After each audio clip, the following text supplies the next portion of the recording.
ബഷീർ ദിനങ്ങൾ എന്ന ഈ പരിപാടിയുടെ മൂന്നാമത്തെ ദിവസമായ ഇന്നത്തെ സെഷനിൽ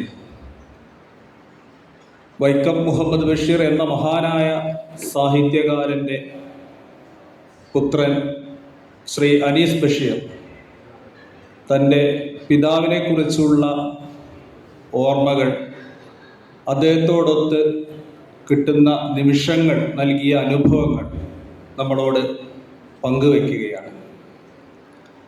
ആദ്യമേ ശ്രീ അനീസ് ബഷീറിനെ ഈ പരിപാടിയിലേക്ക് ഹൃദയപൂർവ്വം സ്വാഗതം ചെയ്യും.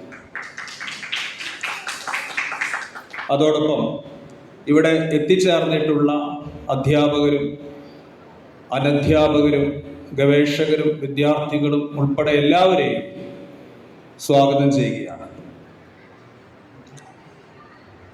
നമുക്കറിയാവുന്നതുപോലെ മനുഷ്യ ജീവിതത്തിൻ്റെ പച്ചയായ യാഥാർത്ഥ്യങ്ങൾ, അത് പ്രണയമാകട്ടെ, വിരഹമാകട്ടെ, വേദനകളാകട്ടെ, എല്ലാം ഹാസ്യത്തിൻ്റെ മേമ്പൊടി ചേർത്തുകൊണ്ട് അവതരിപ്പിക്കുകയാണ് ബഷീർ ചെയ്യുന്നത്. അദ്ദേഹത്തിൻ്റെ ആ മാന്ത്രികമായ ആവിഷ്കാരം യഥാർത്ഥത്തിൽ ലോക സാഹിത്യത്തോട് കിടപിടിക്കുന്ന മട്ടിൽ അദ്ദേഹത്തിൻ്റെ സാഹിത്യത്തെ മാറ്റുകയുണ്ടായി. അതോടൊപ്പം തന്നെ സകല ചരാചരങ്ങളെയും ഹൃദയത്തോട് ചേർത്ത് പിടിച്ചുകൊണ്ട് എല്ലാവരും ഭൂമിയുടെ അവകാശികളാണ് എന്ന പാഠം നമ്മളെ പഠിപ്പിച്ചു. അദ്ദേഹം യഥാർത്ഥത്തിൽ ഒരു പച്ചയായ ജീവിതം നയിച്ച വ്യക്തിയായിരുന്നു. ഓരോ നൂറ്റാണ്ടിലും വളരെ അപൂർവമായി മാത്രമാണ് അത്തരത്തിലുള്ള വ്യക്തികളെ നമുക്ക് കാണാൻ സാധിക്കുക. അപ്പോൾ അങ്ങനെയുള്ള ഒരു മഹാസാഹിത്യകാരൻ്റെ, വിശ്വസാഹിത്യകാരൻ്റെ മക്കളായി ജനിക്കാൻ കഴിയുക എന്നത് തന്നെ ഒരു അപൂർവ സൗഭാഗ്യമാണ്.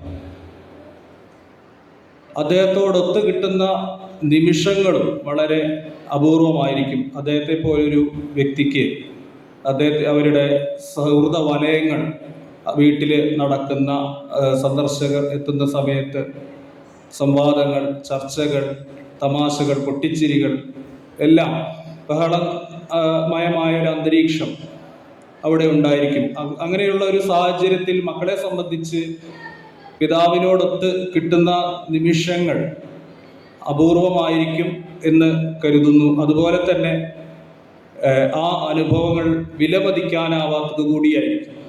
അത്തരത്തിലുള്ള ആ നിമിഷങ്ങൾ നൽകിയ അനുഭവങ്ങൾ ശ്രീ അനീസ് ബഷീർ നമ്മളോട് ഇന്ന് പങ്കുവയ്ക്കുകയാണ്. അതിനുവേണ്ടിയാണ് നമ്മൾ ഓരോരുത്തരും ഇവിടെ കാതോർത്തിരിക്കുന്നത്. വളരെ സ്നേഹത്തോടു കൂടി, ഏറെ സന്തോഷത്തോടു കൂടി അദ്ദേഹത്തെ സ്വാഗതം ചെയ്യുന്നു.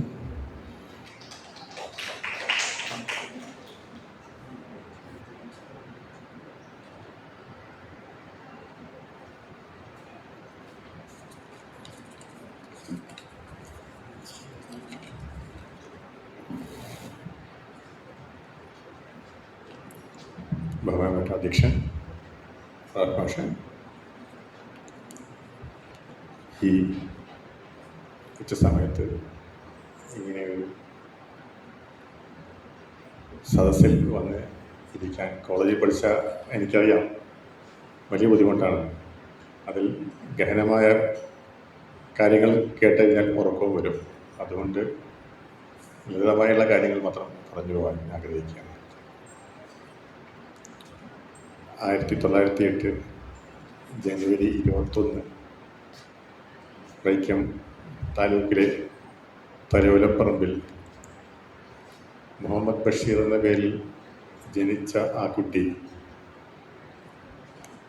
സ്വപ്നത്തിൽ പോലും ഉണ്ടാവില്ല. പിന്നീട് വൈക്കം മുഹമ്മദ് ബഷീർ എന്ന പേരിൽ പരക്കെ അറിയപ്പെടുന്നു. അതിനേക്കാൾ വലുത് തൻ്റെ മകൻ തന്നെക്കുറിച്ച് തന്നെ വളർത്തിയ ഭാഷയായ മലയാളത്തിൻ്റെ പേരിൽ സ്ഥാപിതമായ മലയാളം സർവകലാശാലയിൽ ഒരു ലഘുപ്രഭാഷണം നടത്തുമെന്നും ആദ്യമേ തന്നെ ഇവിടെ എന്നെ ക്ഷണിച്ച മലയാളം സർവകലാശാലയിലെ അധികൃതരും പ്രത്യേകിച്ച് VC സുഷമ മാഡത്തിനോടും മറ്റ് ഇതിൻ്റെ എല്ലാ പ്രവർത്തകരോടും പ്രത്യേകിച്ച് രാഘവ മാഷോടും നന്ദി പറഞ്ഞുകൊണ്ട് തുടങ്ങട്ടെ. 3 ഭാഗമാണ് അദ്ദേഹത്തിൻ്റെ ഓർമ്മകളായിട്ട് എനിക്ക് പറയാനുള്ളത്. ഒന്ന്, ഞാൻ കേട്ട ബഷീർ, അതായത് കേട്ടതും വായിച്ചും അറിഞ്ഞ ബഷീർ. ഞാൻ ജനിക്കുന്ന മുമ്പുള്ള കാര്യങ്ങളാണല്ലോ അതൊക്കെ. ഞാൻ കേട്ടും അറിഞ്ഞു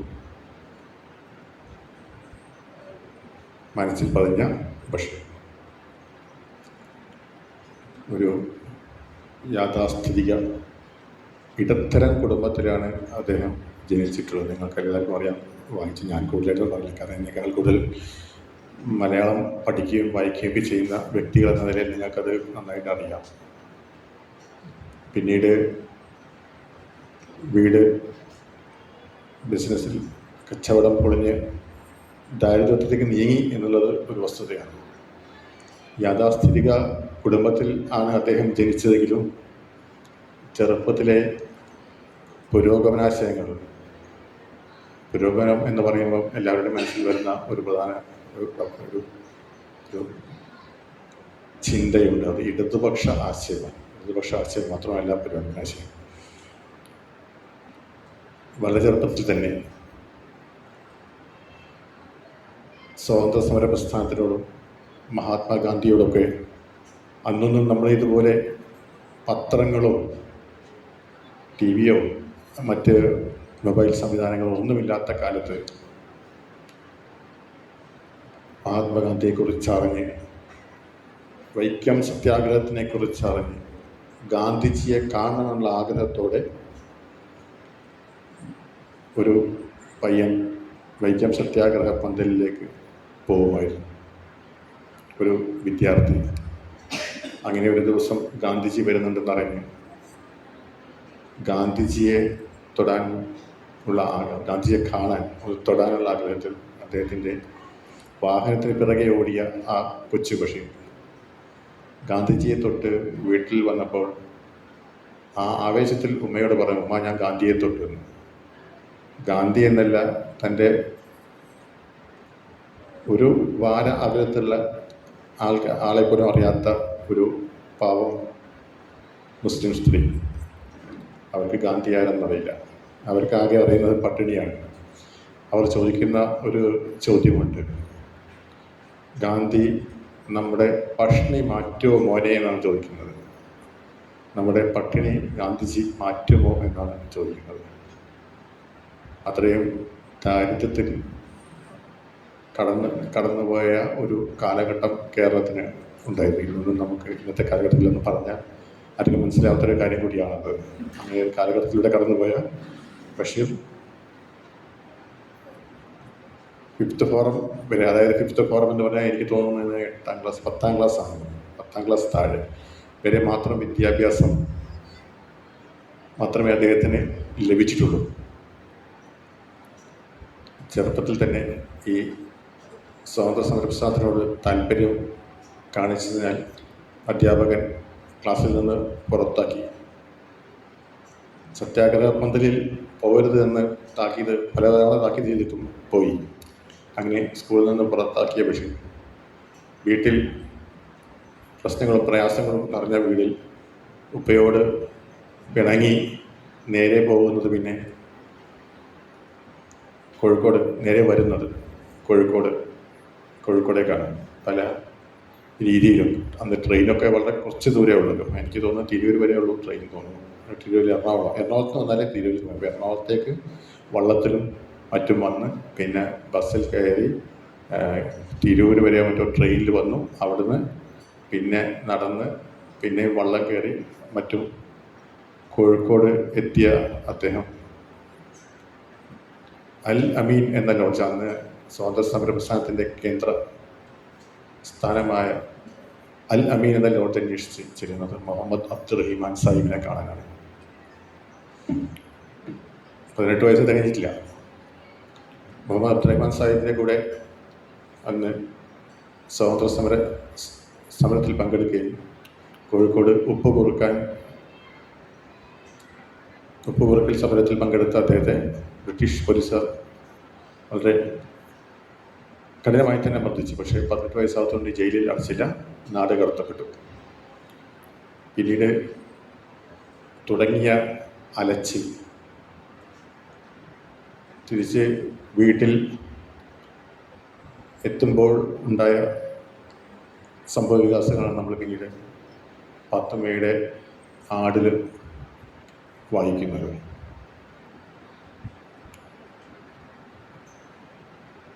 ഇങ്ങനെ പിന്നീട് സ്വാതന്ത്ര്യത്തിന് ശേഷം തനിക്ക് അറിയാവുന്ന ജോലി എന്താണെന്ന് നോക്കിയപ്പോൾ ആകെ അറിയുന്നത് എഴുത്ത് മാത്രമാണ്. സമര പ്രസ്ഥാനങ്ങളിൽ സമര ചിഹ്നയായിട്ടുള്ള പല വാരികകളിലും പല പത്രങ്ങളിലും എഴുതി. അങ്ങനെ നിൽക്കുന്ന സമയത്താണ് മുഹമ്മദ് ബഷീർ എന്ന പേര് വൈക്കം മുഹമ്മദ് ബഷീർ എന്ന് മാറ്റേണ്ടി വന്നത്. കാരണം മുഹമ്മദ് ബഷീർ എന്ന് പേരുന്ന മറ്റൊരാൾ കൂടി വൈക്കത്ത് ഉണ്ടായിരുന്നു. അപ്പോൾ ഈ എഴുതി കഴിഞ്ഞാൽ പോലീസ് പിടിച്ചുകൊണ്ട് പോകുന്നത് ഈ മുഹമ്മദ് ബഷീറിനെയാണ്. അയാൾ ചെറുതായിട്ട് എഴുതുന്നൊരു വ്യക്തിയാണ്. അങ്ങനെ അയാൾക്ക് മർദ്ദനം ലഭിക്കുന്നു എന്ന് പറഞ്ഞപ്പം എൻ്റെ പേര് വൈക്കം മുഹമ്മദ് ബഷീർ, താലൂക്ക് തലയോലപ്പറമ്പ് മുഹമ്മദ് ബഷീർ എന്നാക്കാൻ ശ്രമിച്ചു. ഒരു വലിയ പേരിന് നീളം കൂടുന്നതിനോടൊപ്പം വൈക്കം എന്നുള്ള പേര് ചേർത്തിട്ടാണ്. അങ്ങനെയാണ് മുഹമ്മദ് ബഷീർ പിന്നീട് വൈക്കം മുഹമ്മദ് ബഷീർ ആകുന്നത്. വൈക്കം മുഹമ്മദ് ബഷീർ എന്ന പേരിൽ അറിയപ്പെട്ടുകൊണ്ട് ഇരിക്കുന്ന സമയത്ത് തന്നെയാണ് കോഴിക്കോട് എൻ്റെ ഉപ്പപ്പകരാണ്ടായിരുന്നു എന്നുള്ള നാടകം റേഡിയോ നാടകമാക്കാൻ അന്ന് ടിക്കോടിയൻ ഉൾപ്പെടെയുള്ള അദ്ദേഹത്തെ തലയോലപ്പറമ്പിൽ നിന്നും കോഴിക്കോടേക്ക് കൂട്ടിക്കൊണ്ടുവരുന്നത്. അന്ന് SK MP ആണ്, ലോക്സഭ MP ആണ്. അപ്പോൾ SKയുടെ വീട് ഒഴിഞ്ഞു കിടക്കുന്നു. SKയുടെ ചന്ദ്രകാന്തം എന്ന് പറയുന്ന വീട്ടിൽ താമസിച്ച് നാടകം എഴുതാൻ തുടങ്ങി. അന്ന് ശരിക്കും പറഞ്ഞാൽ ആ SKയുടെ ചന്ദ്രകാന്തം ഒരു കേരളത്തിൻ്റെ ഒരു ചെറിയൊരു സാംസ്കാരിക സാഹിത്യ പരിച്ഛേദമായി മാറുകയുണ്ടായിരുന്നു. പിന്നീട് VKN, MT, അന്ന് MTയും NP മുഹമ്മദും ഒക്കെ ചെറിയ കുട്ടികൾ അവരവിടെ വരും. നാടകരചന മാത്രമില്ല, ബാക്കിയെല്ലാം അവിടെ ഭക്ഷണം പ്രകൃതിയായി ഭക്ഷണം പാചകം ചെയ്യുന്നു, കഥകൾ പറയുന്നു, ചിരിക്കുന്നു, കളിക്കുന്നു, കൂട്ടത്തിൽ ചെറുതായിട്ട് നാടകവും. അങ്ങനെ കുറച്ചു കാലം കഴിഞ്ഞപ്പോൾ മുല്ലപ്പള്ളി അബ്ദുറഹ്മാൻ എന്ന് പറയുന്ന അവിടെ കോഴിക്കോട്ടെ പ്രമുഖ ഈ സാഹിത്യ സാംസ്കാരിക രംഗത്തെ ആൾക്കാരെ സംഘടിപ്പിക്കുന്നൊരു വ്യക്തിയുണ്ടായിരുന്നു. അപ്പം അദ്ദേഹം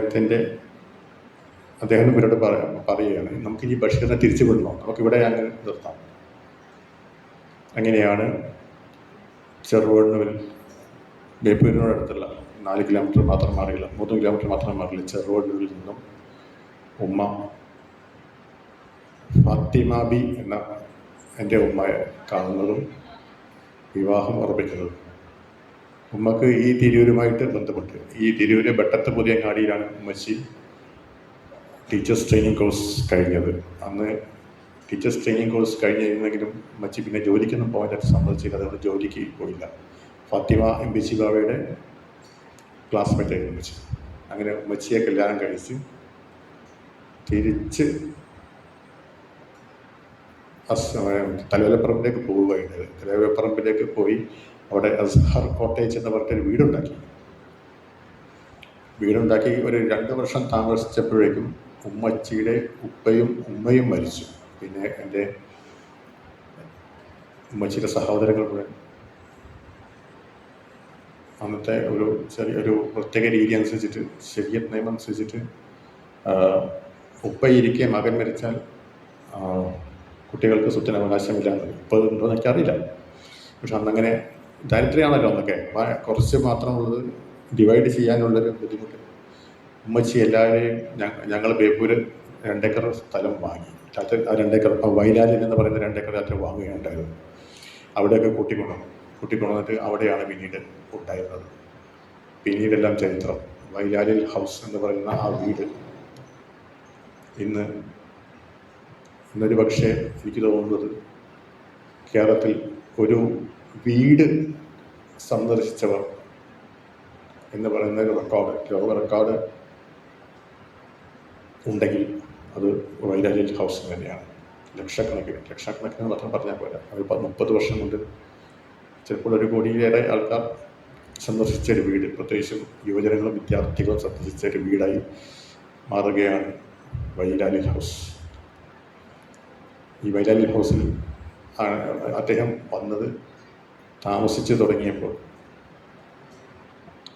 റാണി തേനീച്ച വരുന്നിടത്ത് മറ്റ് തേനീച്ചകൾ വരുന്നത് പോലെയാണ് അദ്ദേഹം ആ ഒരു മാംഗോസ്റ്റീൻ മരച്ചുവട്ടിൽ താൻ തന്നെ കുറിച്ചിട്ട് ഒരു മാംഗോസ്റ്റീൻ മരച്ചുവട്ടിൽ ഇതൊക്കെ ഇരുത്തം തൻ്റെ ചാരുകസേര അവിടെ കൊണ്ടുപോയിട്ട് ഇരിക്കാൻ തുടങ്ങിയപ്പോൾ കേരളം അങ്ങോട്ടേക്ക് ഒഴുകിക്കൊണ്ടിരുന്നു. ആ മാംഗോസ്റ്റീൻ മരച്ചുവട്ടിൽ ഉണ്ടായ സാഹിത്യ ചർച്ചകളും കവിതകളും ഒക്കെ എത്രയോ തവണ കേട്ടൊരു വ്യക്തിയാണ്. ടാറ്റയുടെ ജീവിതം ആ സമയത്ത് ടാറ്റ കുറച്ച് MTയോടൊക്കെ കൂടി ഒരു മദ്യപാന സദസ്സിലൊക്കെ പോയിരുന്ന കാലഘട്ടമായിരുന്നു അത്. ഈ വൈലാലിലേക്ക് വീട് മാറിയത് എൻ്റെ ഉന്മാദത്തിൻ്റെ അവസ്ഥ ഉണ്ടായിരുന്ന സമയം അതൊക്കെ MT കൃത്യമായിട്ട് അദ്ദേഹം നമ്മുടെ ബഷീറിൻ്റെ സമ്പൂർണ്ണ കൃതികളിൽ ആമുഖമായിട്ട് എഴുതിയിട്ടുണ്ട്. ഇത്രയും മനോഹരമായ ഒരു ആമുഖം ഞാൻ വായിച്ചിടത്തോളം ഞാൻ കണ്ടിട്ടില്ല. എൻ്റെ ഒരു അറിവ് കേടുകൊണ്ടാണോ എന്നറിയില്ല. ആ ആമുഖം തന്നെ അദ്ദേഹത്തിൻ്റെ ഒരു പരിച്ഛേദമാണ്, ജീവിതത്തിൻ്റെ പരിച്ഛേദമാണ്, ബഷീറിൻ്റെ ജീവിതത്തിൻ്റെ പരിച്ഛേദമാണ്. ഉന്മാദാവസ്ഥയിൽ മെൻ്റൽ ഹോസ്പിറ്റലിലേക്ക് കൊണ്ടുപോയത് മദ്യം കാരണമുണ്ടായ ഒരു ഉന്മാദമാണ് അദ്ദേഹത്തിൻ്റെ സാധാരണ രീതിയിലില്ല. അതിൽ ഉമ്മച്ചിയുടെ ഒരു വാക്കുണ്ടായിരുന്നു, ഞാൻ ജനിച്ചപ്പോൾ ഇനി മുന്നോട്ട് പോയാൽ ഈ മകൻ നിങ്ങളുടെ വഴി തേടും, നിങ്ങളെ കണ്ടിട്ടാണ് അവൻ പഠിക്കുന്നത്. ആ ഒരു വാക്കിൽ സ്റ്റോപ്പായി, ടാറ്റയുടെ മദ്യവും സ്റ്റോപ്പായി, ഉന്മാദമൊക്കെ മാറി. പിന്നീട് ഉണ്ടായ ബഷീർ അധികം എഴുതിയിട്ടില്ലെങ്കിലും പിന്നെ ജീവിതം ആഘോഷമാക്കപ്പെട്ട ഒരു കാലഘട്ടമായിരുന്നു പിന്നീട് ഉണ്ടായിരുന്നത്.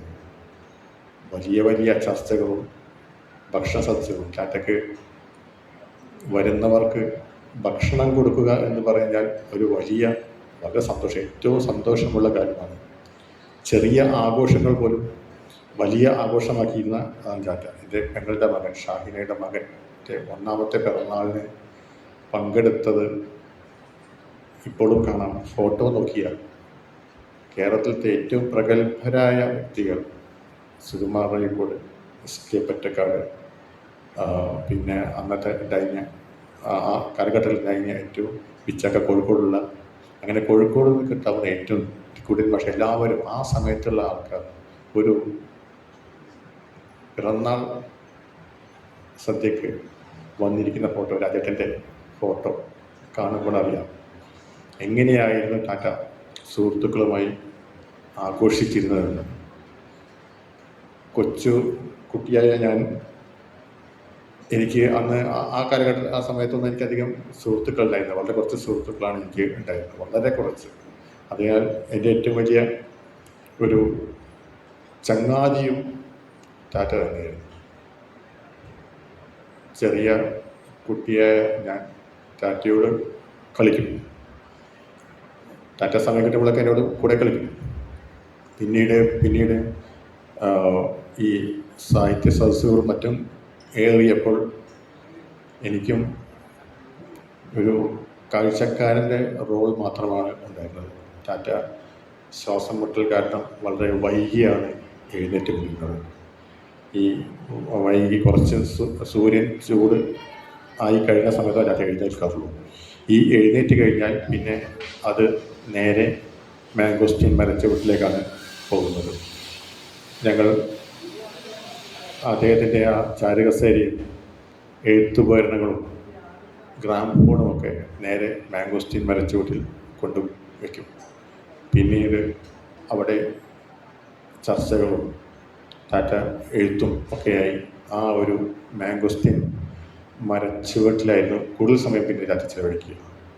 അങ്ങനെ മരച്ചുവട്ടിലെ സിദ്ധൻ എന്ന് പറയുന്ന ഒരു പേര് കൂടി അദ്ദേഹത്തിന് വന്നു. ഇതിനിടയ്ക്ക് ബേപ്പൂരിൽ ഞാൻ 2 ഏക്കർ ഭൂമി വാങ്ങി ഈ ഒരു നാട്ടുരാജ്യത്തിൻ്റെ ഈ ഒരു രാജ്യത്തെ വൈരാഗ്യം എന്ന് പറയുന്ന രാജ്യത്തിൻ്റെ സുൽത്താനായി വാഴുകയാണ് എന്ന് പറയുന്ന ഒരു പ്രയോഗം എവിടെയോ പറഞ്ഞതിന് പേരിലാണ് അദ്ദേഹത്തിന് ബേപ്പൂർ സുൽത്താനുള്ള പേരും എത്തിയത്. ഇങ്ങനെ താൻ പറയുന്നതെല്ലാം ലോകത്തെ ശ്രദ്ധിക്കാൻ രീതിയിലുള്ള വാക്കുകളായി. അത് പല പ്രയോഗങ്ങളും ഇപ്പം ഇന്നലെ വരെ ഒരു വാട്സാപ്പിൽ എനിക്കൊരു മെസ്സേജ് വന്നു, നമ്മൾ ഒരിക്കലും ഒരിടത്ത് തന്നെ നിൽക്കരുത്, അങ്ങനെ നിൽക്കാൻ തോന്നിയാൽ നമുക്ക് അത് ലോകത്തിൻ്റെ നടുമുറ്റമായി നമ്മൾ നിൽക്കുന്ന ലോകത്തിൻ്റെ ഒത്ത നടുക്കാണ് എന്നുള്ള തോന്നലുണ്ടാകും, നമ്മൾ സഞ്ചരിച്ചു കൊണ്ടേയിരിക്കണം എന്നുള്ളത്. ഇതുപോലുള്ള കുറേ പ്രയോഗങ്ങൾ ടാറ്റ തന്നെ എഴുതിയിട്ടുണ്ട്.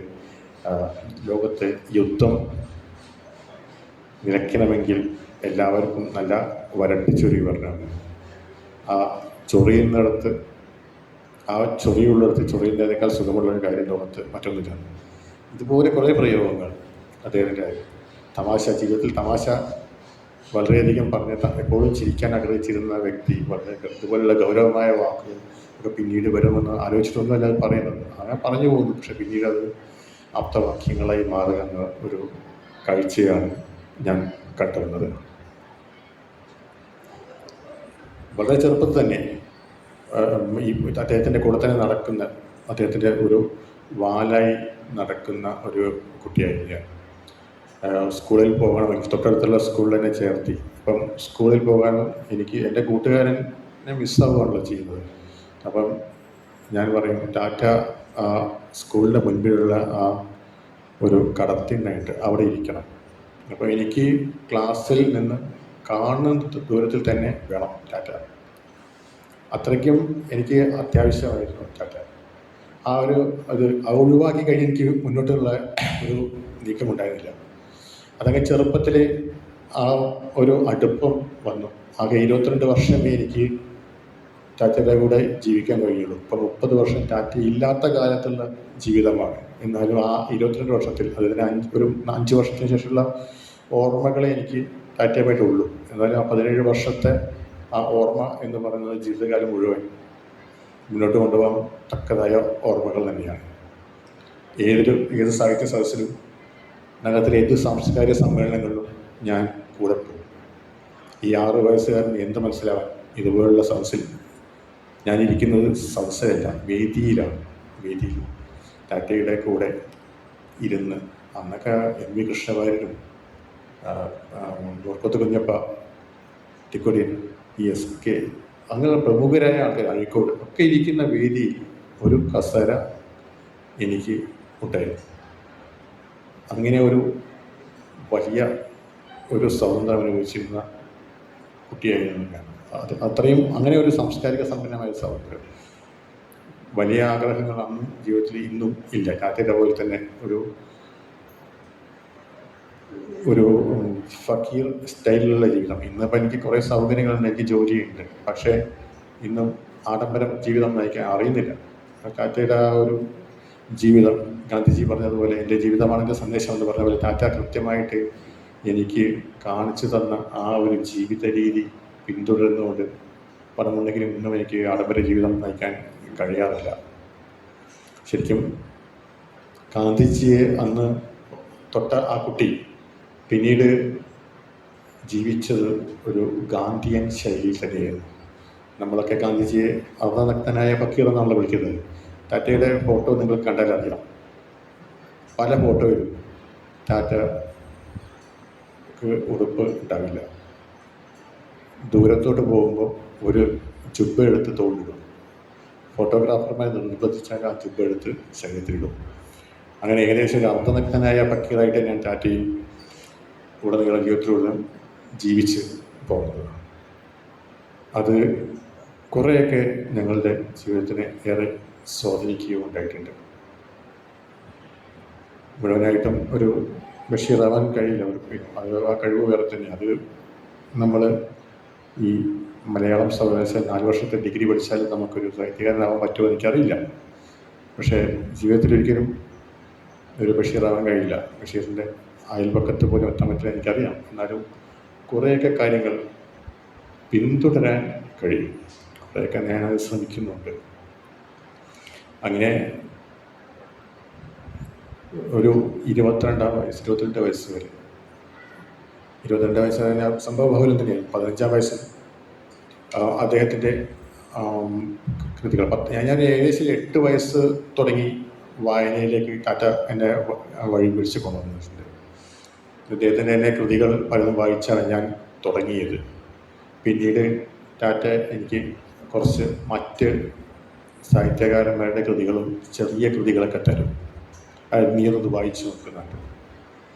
മഹച്ചരിതമാല NBS പ്രസിദ്ധീകരിച്ച മഹച്ചരിതമാല നിങ്ങളൊന്നും അറിയില്ല എന്ന് പറയുന്ന ഒരു സീരീസ് തന്നെ ഉണ്ടായിരുന്നു. ആ മഹച്ചരിതമാല NBSൽ ടാറ്റ അത് മൊത്തം ബുക്ക് ചെയ്തിട്ട് എല്ലാ ആഴ്ച മാസത്തിലാണ് ഓരോ ചെറിയ പുസ്തകം വരും. ഓരോ പ്രമുഖരായ ആൾക്കാരെ കുറിച്ചുള്ള ചെറിയ പുസ്തകം. ആകെ 30, 40, 50 പേര് ഒറ്റ കാണും. അതിൽ വായിച്ചു തുടങ്ങി ഞാൻ. പിന്നീട് വായനയുടെ ലഹരിയിലേക്ക് ഇന്ന് നമ്മൾ കാണുന്ന പ്രധാന വ്യത്യാസം തന്നെയാണ്.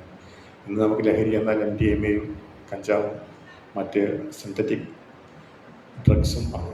പക്ഷേ അന്ന് എനിക്കൊക്കെ വായന ആയിരുന്നു ലഹരി. വീട്ടിൽ 8ഓളം പത്രം അന്ന് വരുമായിരുന്നു വീട്ടിൽ. മനോരമ, മാതൃഭൂമി, എനിക്ക് ഓർമ്മയിൽ കേരളകൗമുദി, മംഗളം ചന്ദ്രിക, മാധ്യമം, പിന്നെ സിറാജ വരും. ഈ പത്രം മുഴുവൻ ഞാൻ ഒരു ഭാഗത്തും ടാറ്റ ഒരു ഭാഗത്തും അപ്പുറത്തും എടുത്തത് വായിക്കും. ഞാനൊരു പത്രം വായിക്കും, ടാറ്റ കൊടുക്കും. ടാറ്റ ഒരു പത്രം വായിക്കും, എനിക്ക് തരും. അങ്ങനെ വായിച്ച് ഒരിക്കൽ പാരപ്പറ്റിൽ നിന്ന് വീണു കൈപൊട്ടിയ ഒരു ചരിത്രം കൂടി എനിക്കുണ്ട്. പത്രം വായിച്ച് ലോകത്തിലാദ്യമായിട്ട് കൈപൊട്ടിയ ആളെന്നുള്ളൊരു അവാർഡ് ഉണ്ടെങ്കിൽ അതെനിക്ക് തന്നെ. അങ്ങനെ വായിച്ച് വളർന്ന ഞാൻ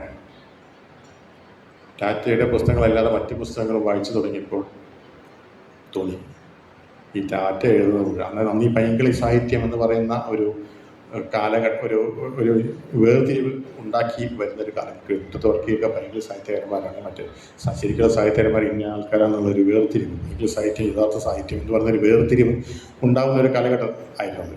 അപ്പോൾ അതൊക്കെ പത്രങ്ങളിലൂടെയൊക്കെ വലിയ ചർച്ച ആയിരിക്കുന്ന സമയത്ത് ഞാൻ ടാറ്റയുടെ പുസ്തകം വായിച്ച് മനസ്സിലാക്കി ഇത് വെറും പൈങ്കിളി സാഹിത്യമാണ്. അങ്ങനെ ഞാൻ ടാറ്റയെ വിമർശകനായി. 12 വയസ്സുള്ള മുതൽ ടാറ്റയുടെ വിമർശകനായി. ഞാൻ പറയും ടാറ്റ ഇതൊക്കെ പൈങ്കിളി സാഹിത്യമാണ്. സാഹിത്യം എന്ന് പറഞ്ഞാൽ അത് MTയോ അല്ലെങ്കിൽ SK പൊറ്റക്കാടോ എഴുതുന്ന സാഹിത്യം ടാറ്റൻ്റെ പൈങ്കിളി സാഹിത്യമാണ്. ടാറ്റ പോടാ എന്ന് പറയുമെങ്കിലും ടാറ്റ അത് വളരെ സന്തോഷത്തോടെയായിരുന്നു കേട്ടിരുന്നത്. ഞാൻ പൈങ്കിളിയെന്ന്. കാരണം എൻ്റെ മകൻ വായനയിൽ വായിച്ച് എന്നെ മറ്റ് സാഹിത്യകാരനുമായി താരതമ്യം ചെയ്യാൻ പറ്റി ഉള്ള ഒരു ഘട്ടത്തിലെത്തിയല്ലോ എന്നുള്ള ടാറ്റയുടെ സന്തോഷം. അത് പുറമേ ദേഷ്യം കാണിച്ചിരുന്നെങ്കിലും പല സുഹൃത്തുക്കളും പറയുന്നു എൻ്റെ മകൻ ഇന്ന് എൻ്റെ വലിയ വിമർശകനാണ്. അത് എനിക്കൊരു അംഗീകാരം കൂടിയാണ്. ടാറ്റയുടെ കൃതികൾ വായിക്കുകയും ടാറ്റയെ വിമർശിക്കുകയും തമാശക്കാണ് വിമർശിച്ചിരുന്നെങ്കിലും കൂടുതൽ വായിക്കുക, കൂടുതൽ വിമർശിക്കുക, അതായിരുന്നു എൻ്റെ പ്രധാന രീതി അന്നുണ്ടായിരുന്നത്.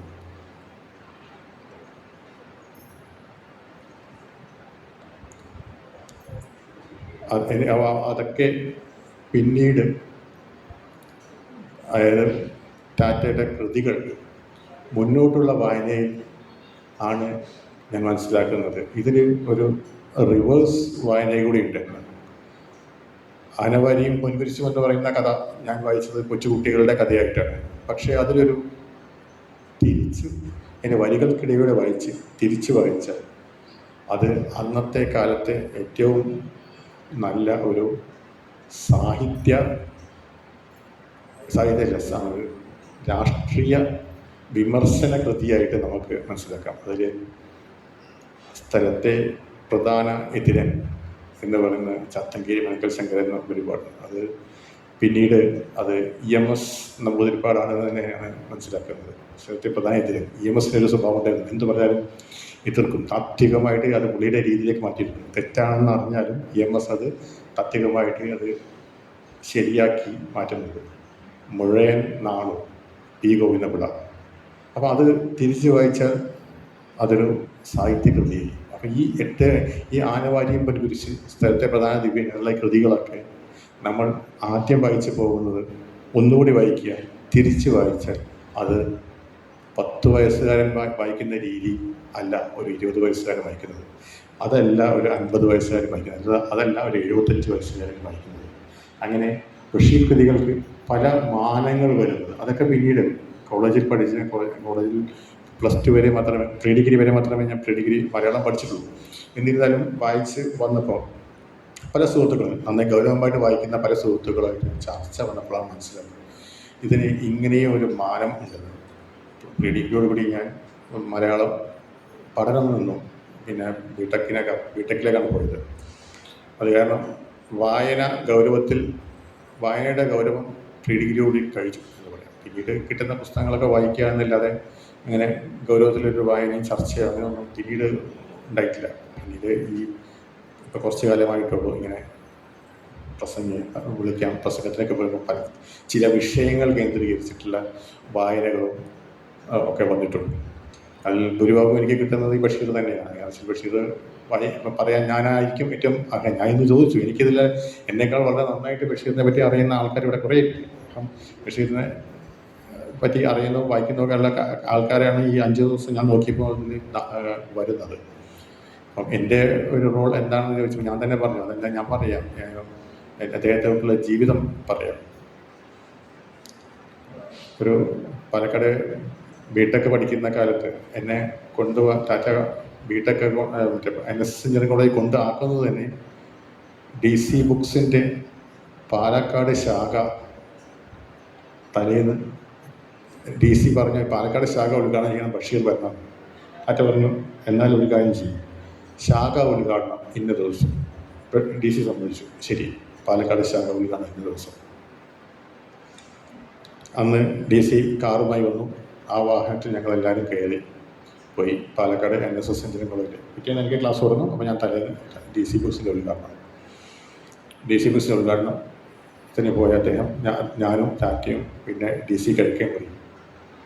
പാലക്കാട് NSS എഞ്ചിനീയറിംഗ് കോളേജിൽ പോയിട്ട് പ്രിൻസിപ്പലിനെ കാണുകയാണ്. പ്രിൻസിപ്പൾ അന്ന് DC കുങ്കുമത്തിൽ കറുപ്പും വെളുപ്പും എഴുതുന്ന കാലഘട്ടമാണ്.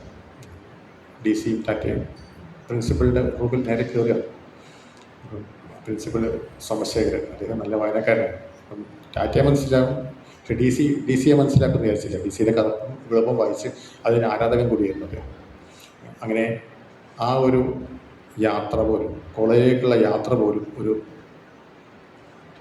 പുസ്തകശാല ഉദ്ഘാടനം ചെയ്യാൻ ആയിരുന്നു എൻ്റേതുണ്ടായിരുന്നത്. അപ്പോൾ ജീവിതത്തിൽ മുഴുവൻ തന്നെ ഈ ഒരു സാംസ്കാരിക അല്ലെങ്കിൽ സാഹിത്യ ഒരു ബന്ധപ്പെട്ടിട്ടുള്ള ഒരു രീതിയായിരുന്നു പിന്നീട് വന്നു ചേർന്നതും.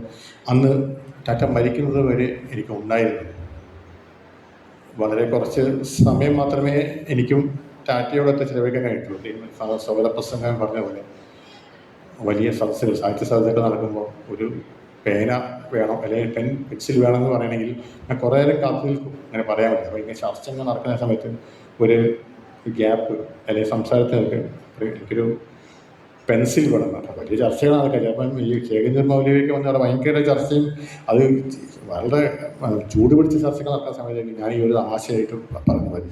അതായത് ഇവിടെ പോയിട്ട് ഉമ്മച്ചിയോട് പറയുമല്ലോ. അപ്പം ഞാൻ പോയിട്ട് ഉമ്മച്ചിയോട് പറയും. അപ്പം ഉമ്മച്ചി വാങ്ങിത്തരും പെൻസിൽ. എല്ലാ ആവശ്യങ്ങളും ഞാൻ പറയുന്നത് ടാറ്റയോടെ ആയിരുന്നു. പക്ഷേ കിട്ടുന്ന ഒരു ഉറപ്പൊന്നുമില്ല, എന്നാലും പോയി പറയുന്നു. കാരണം എൻ്റെ ഏറ്റവും അടുത്ത സുഹൃത്തും എൻ്റെ ഏറ്റവും ഞാൻ പിന്നീട് ഉമ്മച്ചിക്ക് വിഷമം തോന്നിയെങ്കിലും ഞാൻ പറഞ്ഞു മാതാപിതാ ഗുരു ദൈവം എന്നാണ് പറയുന്നത്. പക്ഷേ എന്നെ സംബന്ധിച്ചിടത്തോളം പിതാ മാതാ ഗുരു ദൈവമാണ് കേട്ടോ ഞാൻ ഉമ്മച്ചിക്ക് പറഞ്ഞു. ഉമ്മച്ചിക്ക് വിഷമം തോന്നിയിട്ടുണ്ട്, പക്ഷേ എനിക്കങ്ങനെയായിരുന്നു. അച്ഛൻ ടാറ്റയായിരുന്നു എൻ്റെ കൺകണ്ടത്. ആ രീതിയിലാണ് ഞാൻ ജീവിച്ചു പോകുന്നത്. ടാറ്റ എന്നെ കൊണ്ടുപോയി മറ്റേ കോളേജിൻ്റെ ഏകദേശം അവസാന വർഷം 1994 ഞാൻ കോളേജിൽ നിന്ന് വിട്ടു പോരുന്നു. 94 ജൂലൈ 5 അദ്ദേഹം മരിച്ചു. 94 എൻ്റെ അവസാന വർഷം ഞാൻ കോളേജിൽ പോകുന്ന സമയത്ത് ഇങ്ങനെ ഒരു വളരെ വിഷമം. ടാറ്റയ്ക്ക് നല്ല ശ്വാസം മുട്ടലായി നിൽക്കുന്ന സമയമാണ്. വൈകുന്നേരത്തെ ട്രെയിനിനോ അല്ലെങ്കിൽ ബസ്സിനോ ഞാൻ പോവുക പാലക്കാട്. ഞാനിങ്ങനെ ടാറ്റ ബിസിനസ് യാത്ര പറയാൻ ചെന്നപ്പോൾ ടാറ്റ തീരെ ആവശ്യമായി കിടക്കുകയാണ്. അപ്പോൾ ടാറ്റ ഞാൻ എങ്ങനെയാണ് യാത്ര പറയുന്നത് വെച്ച് കുറച്ച് ഞാൻ കാത്തു നിന്നു. പിന്നെ ബസ്സിൻ്റെ സമയമാകുമ്പോൾ ഞാൻ ടാറ്റൻ്റെ നെറുകയിൽ ചുംബിച്ച് ഞാൻ പതുക്കെ പോകാനിരിക്കുമ്പോൾ ടാറ്റ വിളിച്ചു, ഇനി 13 ദിവസം ഞാൻ എണ്ണും, 14ാമത്തെ ദിവസം നീ വരും എന്നുള്ള പ്രതീക്ഷയില്ല. അന്ന് 2 ആഴ്ച കൂടുമ്പോഴാണ് ഞാൻ പാലക്കാട് നിന്ന് വരിക. എല്ലാ ആഴ്ചയും വരാൻ, 2 ആഴ്ച കൂടുമ്പോഴും വരാൻ പറ്റില്ല. അത് ശരിക്കും അതൊരു വല്ലാത്തൊരു ഇതായിരുന്നു എനിക്കത്. കാരണം ഉമ്മ എന്ന് പറയുന്ന ആ ഒരു കഥയിൽ ബഷീറിനെ പ്രതീക്ഷിച്ച് നിൽക്കുന്ന ഒരു ഉമ്മയുടെ കഥ.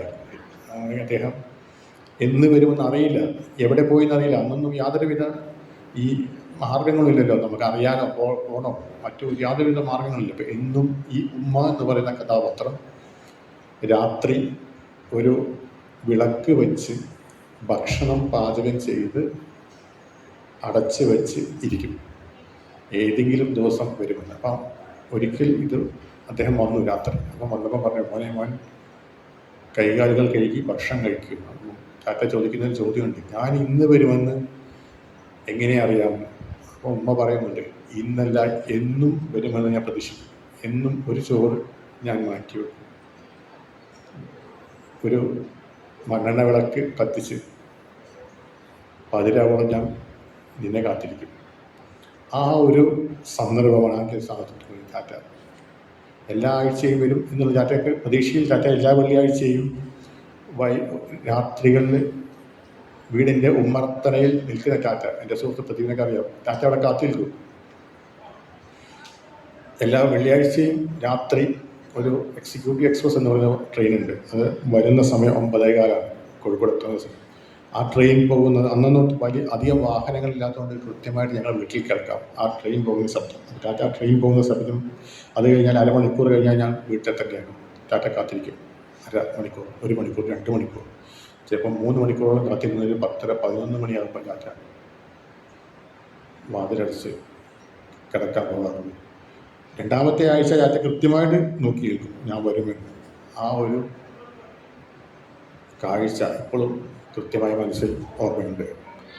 ടാറ്റ കാത്തു നിന്ന് ടാറ്റ എന്നെ കണ്ടു കഴിഞ്ഞാൽ പറയും, മോൻ വന്നിട്ടുണ്ട്, അവന് ഭക്ഷണം കൊടുക്കണം, അവന് അവൻ വളരെ ക്ഷീണിച്ച അവസ്ഥയിരിക്കുന്നത്, അവന് വെള്ളം കൊടുക്കണം, നരക വെള്ളം ഉണ്ടാക്കി കൊടുക്കണം, എല്ലാം പറയും. അപ്പം അതൊക്കെ നമ്മളെ സംബന്ധിച്ചും അത് ഒരു സാധാ ഒരു വീട്ടിൽ കാണുന്ന കാഴ്ചയാണ്. പിന്നീടാണ് അത് മനസ്സിലാക്കുന്നത്. ടാറ്റ ഈ കാഴ്ച മിക്കവാറും എല്ലാ ദിവസവും ടാറ്റ തന്നെ പ്രതീക്ഷിച്ചിരിക്കുന്നത്. പക്ഷേ 2ാമത്തെ ആഴ്ച ടാറ്റ ഏറ്റവും സന്തോഷം ആത്മച്ച് പിന്നീട് പറഞ്ഞിട്ടുണ്ട്. ടാറ്റൻ്റെ ഏറ്റവും സന്തോഷകരമായ ദിവസം ഈ 2ാമത്തെ വെള്ളിയാഴ്ചകളാണ്, എന്നെ കാണാനുള്ള സന്തോഷം.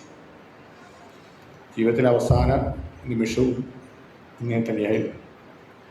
ടാറ്റയ്ക്ക് ജൂലൈ 4 ടാറ്റയ്ക്ക് വലിയ പ്രയാസമുള്ള ദിവസം. അന്ന് ആകാശവാണിക്ക് വേണ്ടിയിട്ട് ടാറ്റയുടെ ഒരു ഇൻ്റർവ്യൂ എടുക്കാൻ വേണ്ടിയിട്ട് ജൂലൈ 4 or 3 ടാറ്റയുടെ അടുത്ത് MN കരശ്ശേരിയും ശ്രീധരനുണ്ണിയും വന്നിരുന്നു.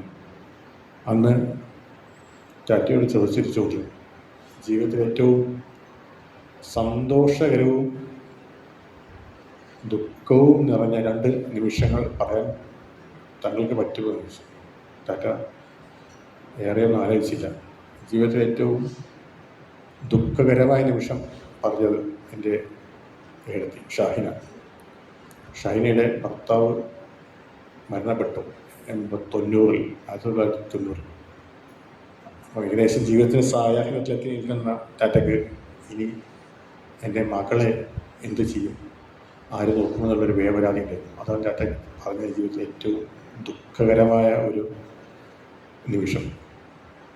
അപ്പം കാരശ്ശേരി മാഷ് ചോദിച്ചു, അങ്ങനെ ജീവിതത്തിൽ ഏറ്റവും സന്തോഷകരമായ നിമിഷം. ഞാൻ ടാറ്റ കിടക്കുന്നതിൻ്റെ അടുത്ത് ഒരു ഇൻ്റർവ്യൂ ചെയ്തതിൻ്റെ അടുത്ത് കുറച്ച് മാറി നിൽക്കുകയാണ്. അന്നത്തെ നമുക്ക് നോക്കുമ്പോൾ ടാറ്റയ്ക്ക് സാഹിത്യ അക്കാദമി ഫെലോഷിപ്പ് കിട്ടിയിട്ടുണ്ട്, പത്മശ്രീ കിട്ടിയിട്ടുണ്ട്, പല പുരസ്കാരങ്ങളും കിട്ടിയിട്ടുണ്ട്. മരിക്കുന്നതിൻ്റെ കുറച്ച് മുമ്പാണ് ദുബായ് ആർട്ട് ലവേഴ്സ് അസോസിയേഷൻ എന്ന സംഘടനയും പുരസ്കാരങ്ങൾ കൊണ്ടുകൊടുത്തത്.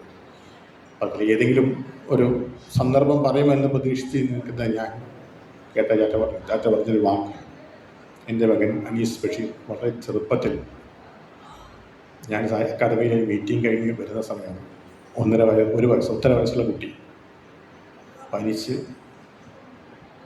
കടുത്ത പനി പനിച്ച് കിടക്കുന്നു, ഉമ്മച്ചിയുടെ കയ്യിൽ കിടക്കുകയാണ്. അന്ന് ഫോണൊന്നും ഇല്ലാത്തതുകൊണ്ട് വിളിച്ച് പറയാനോ ആളെ എവിടെയുണ്ടെന്ന് അറിയില്ല. ടാറ്റ വന്നപ്പം ഈ പനിച്ച് കിടക്കുന്ന കുഞ്ഞിനെ കാണുന്നത്. ടാറ്റ തൊട്ട് നോക്കിയപ്പോൾ കുഞ്ഞ് അനക്കമില്ല, മരിച്ചു പോയോ എന്നൊരു സംശയം. ഈ കുഞ്ഞിനെ എടുത്ത് ടാറ്റ ഓടി ഹോസ്പിറ്റലിലേക്ക്. അന്ന് ഹോസ്പിറ്റലും ഇല്ല, വേപ്പൂർ ഹോസ്പിറ്റലില്ല, കുറച്ച് ദൂരെ പോകാം. പോകുന്ന വഴിയെ ഒരു മരത്തിൻ്റെ വേരിൽ തട്ടി ഞാൻ വീഴാൻ പോയി. ആ വീഴാൻ പോയ സമയത്ത് ഞാൻ കരഞ്ഞു. ജീവിതത്തിൽ ഞാൻ ഏറ്റവും സന്തോഷം അനുഭവിച്ച ഒരു സന്ദർഭം അതാണ് എന്നത്. അപ്പം അത് ശരി, ഞാൻ കേൾക്കുകയാണ്. ഞാൻ ശരിക്കും പറഞ്ഞാൽ അത് ടാറ്റയുടെ അവസാന കാലഘട്ടം. ഇനി 2-3 ദിവസം എനിക്കറിയില്ല, 2-3 ദിവസം. പക്ഷെ ഞാൻ അറിയാം, ഇത് ടാറ്റ ഒരിക്കലും എന്നോട് പറഞ്ഞിട്ടില്ല, ജീവിതത്തിൽ ഒരിക്കലും പറഞ്ഞിട്ടില്ല.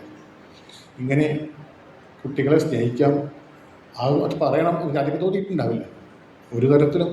ജീവിതത്തിൽ ഇപ്പം ഞാൻ പറഞ്ഞല്ലോ, ടാറ്റൊരു അർദ്ധനഗ്നായ ഫക്കീർ, സൂഫിയായ ജീവിതം നയിച്ചിരുന്ന വ്യക്തി. എനിക്കും വലിയ വസ്ത്രങ്ങൾ, വലിയ ആഡംബര വസ്ത്രങ്ങളോ തിളക്കം വന്ന വസ്ത്രങ്ങളോ ഒന്നും തന്നെ വാങ്ങി തന്നിട്ടില്ല. പെരുന്നാളുകളിൽ 2 പെരുന്നാളിലും കിട്ടുന്നത് യൂണിഫോമാണ്. ആ യൂണിഫോം കിട്ടിക്കഴിഞ്ഞാൽ അത് സ്കൂളുകളിൽ ഉപയോഗിക്കാമല്ലോ. അപ്പം അങ്ങനെ യൂണിഫോം ആയിരുന്നു 2 പെരുന്നാളിലും എനിക്ക് കിട്ടിയിരുന്നത്. നല്ല വസ്ത്രം ലഭിച്ചിരുന്നത് ഷാഹിനയുടെ ഭർത്താവ് ഹബീബ്, ആദ്യത്തെ ഭർത്താവ്, മരിച്ചുപോയ ഭർത്താവ് ഹബീബ് വിദേശത്തു നിന്ന് വരുമ്പം അത് 2 വർഷം കൂടുമ്പോഴാണ് അദ്ദേഹം വരിക. ആ സമയത്ത് കിട്ടുന്ന പുതുവസ്ത്രമാണ് ഉണ്ടായിരുന്നത്. അതാണ് എനിക്ക് കിട്ടിയിരുന്ന ദിവസം. അപ്പം അങ്ങനെ ജീവിതത്തിൽ മകന് അന്നത്തെ ഭൗതിക സാഹചര്യത്തിൽ മറ്റുള്ള അച്ഛൻ അമ്മമാർ കൊടുക്കുന്ന ഒന്നും തന്നെ എനിക്ക് ടാറ്റ വാങ്ങി തന്നിട്ടില്ല. അങ്ങനെ ഒരു സൈക്കിൾ പോലും കിട്ടാൻ വളരെയധികം ഷാഹിന വിഷമിച്ചിട്ടാണ് എനിക്ക് സൈക്കിൾ വാങ്ങി തന്നത്. എന്നിരുന്നാലും ടാറ്റയോടുള്ള അടുപ്പവും സ്നേഹവും ഒരു തരത്തിലും എനിക്ക് തോന്നിയില്ല. അപ്പം ഇത് ടാറ്റ ഒരിക്കലും പറഞ്ഞിരുന്നില്ല. ഇങ്ങനെയൊരു കാര്യം എൻ്റെ ജീവിതത്തിലെ ഏറ്റവും സന്തോഷകരമായ നിമിഷം അതായിരുന്നു എന്ന് ടാറ്റ പറഞ്ഞിരുന്നില്ല. മരിക്കുന്നതിൻ്റെ 2 ദിവസം മുമ്പത്തെ ആ ഇൻ്റർവ്യൂ, അത് ഇപ്പോഴും എനിക്ക് മനസ്സിൽ ഓർമ്മ വരും.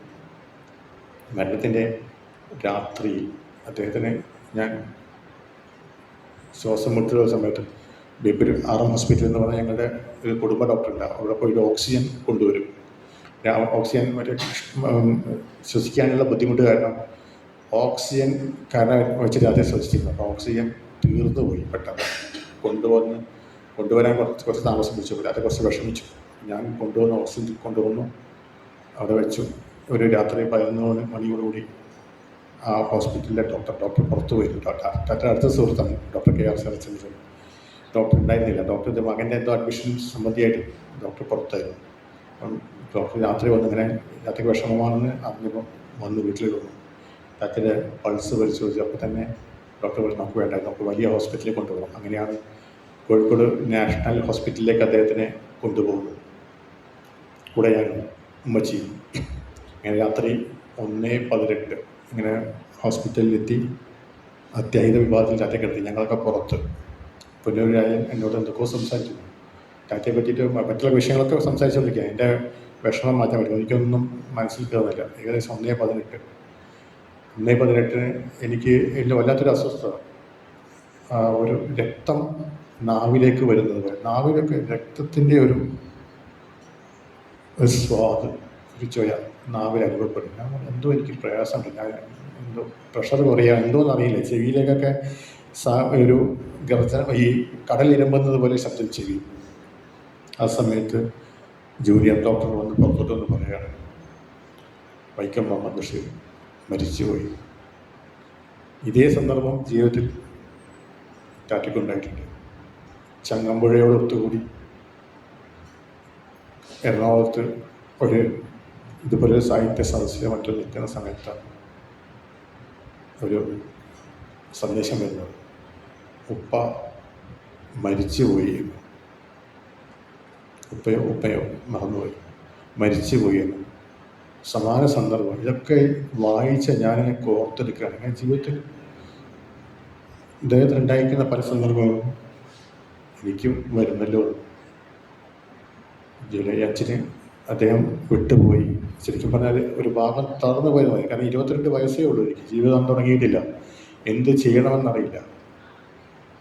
പിന്നീട് പല ഘട്ടങ്ങളിലും പിന്നീട് സഹായിച്ചതും ടിയും ടിക്കോടിയൻ മാഷ് ഉൾപ്പെടെയുള്ള ടാറ്റയുടെ സുഹൃത്തുക്കൾ തന്നെയാണ്. ടാറ്റയുടെ സുഹൃത്തുക്കളെ ഏതൊരാളെയും ടാറ്റ ചെറുപ്പത്തിലെ എനിക്ക് പരിചയപ്പെട്ടിരുന്നു. ഇത് അഴീക്കോടാണ്, ഇത് MT ആണ്. 6-7 വയസ്സ് മുതൽ ടാറ്റ തുടങ്ങിയ ഒരു പരിപാടിയാണിത്.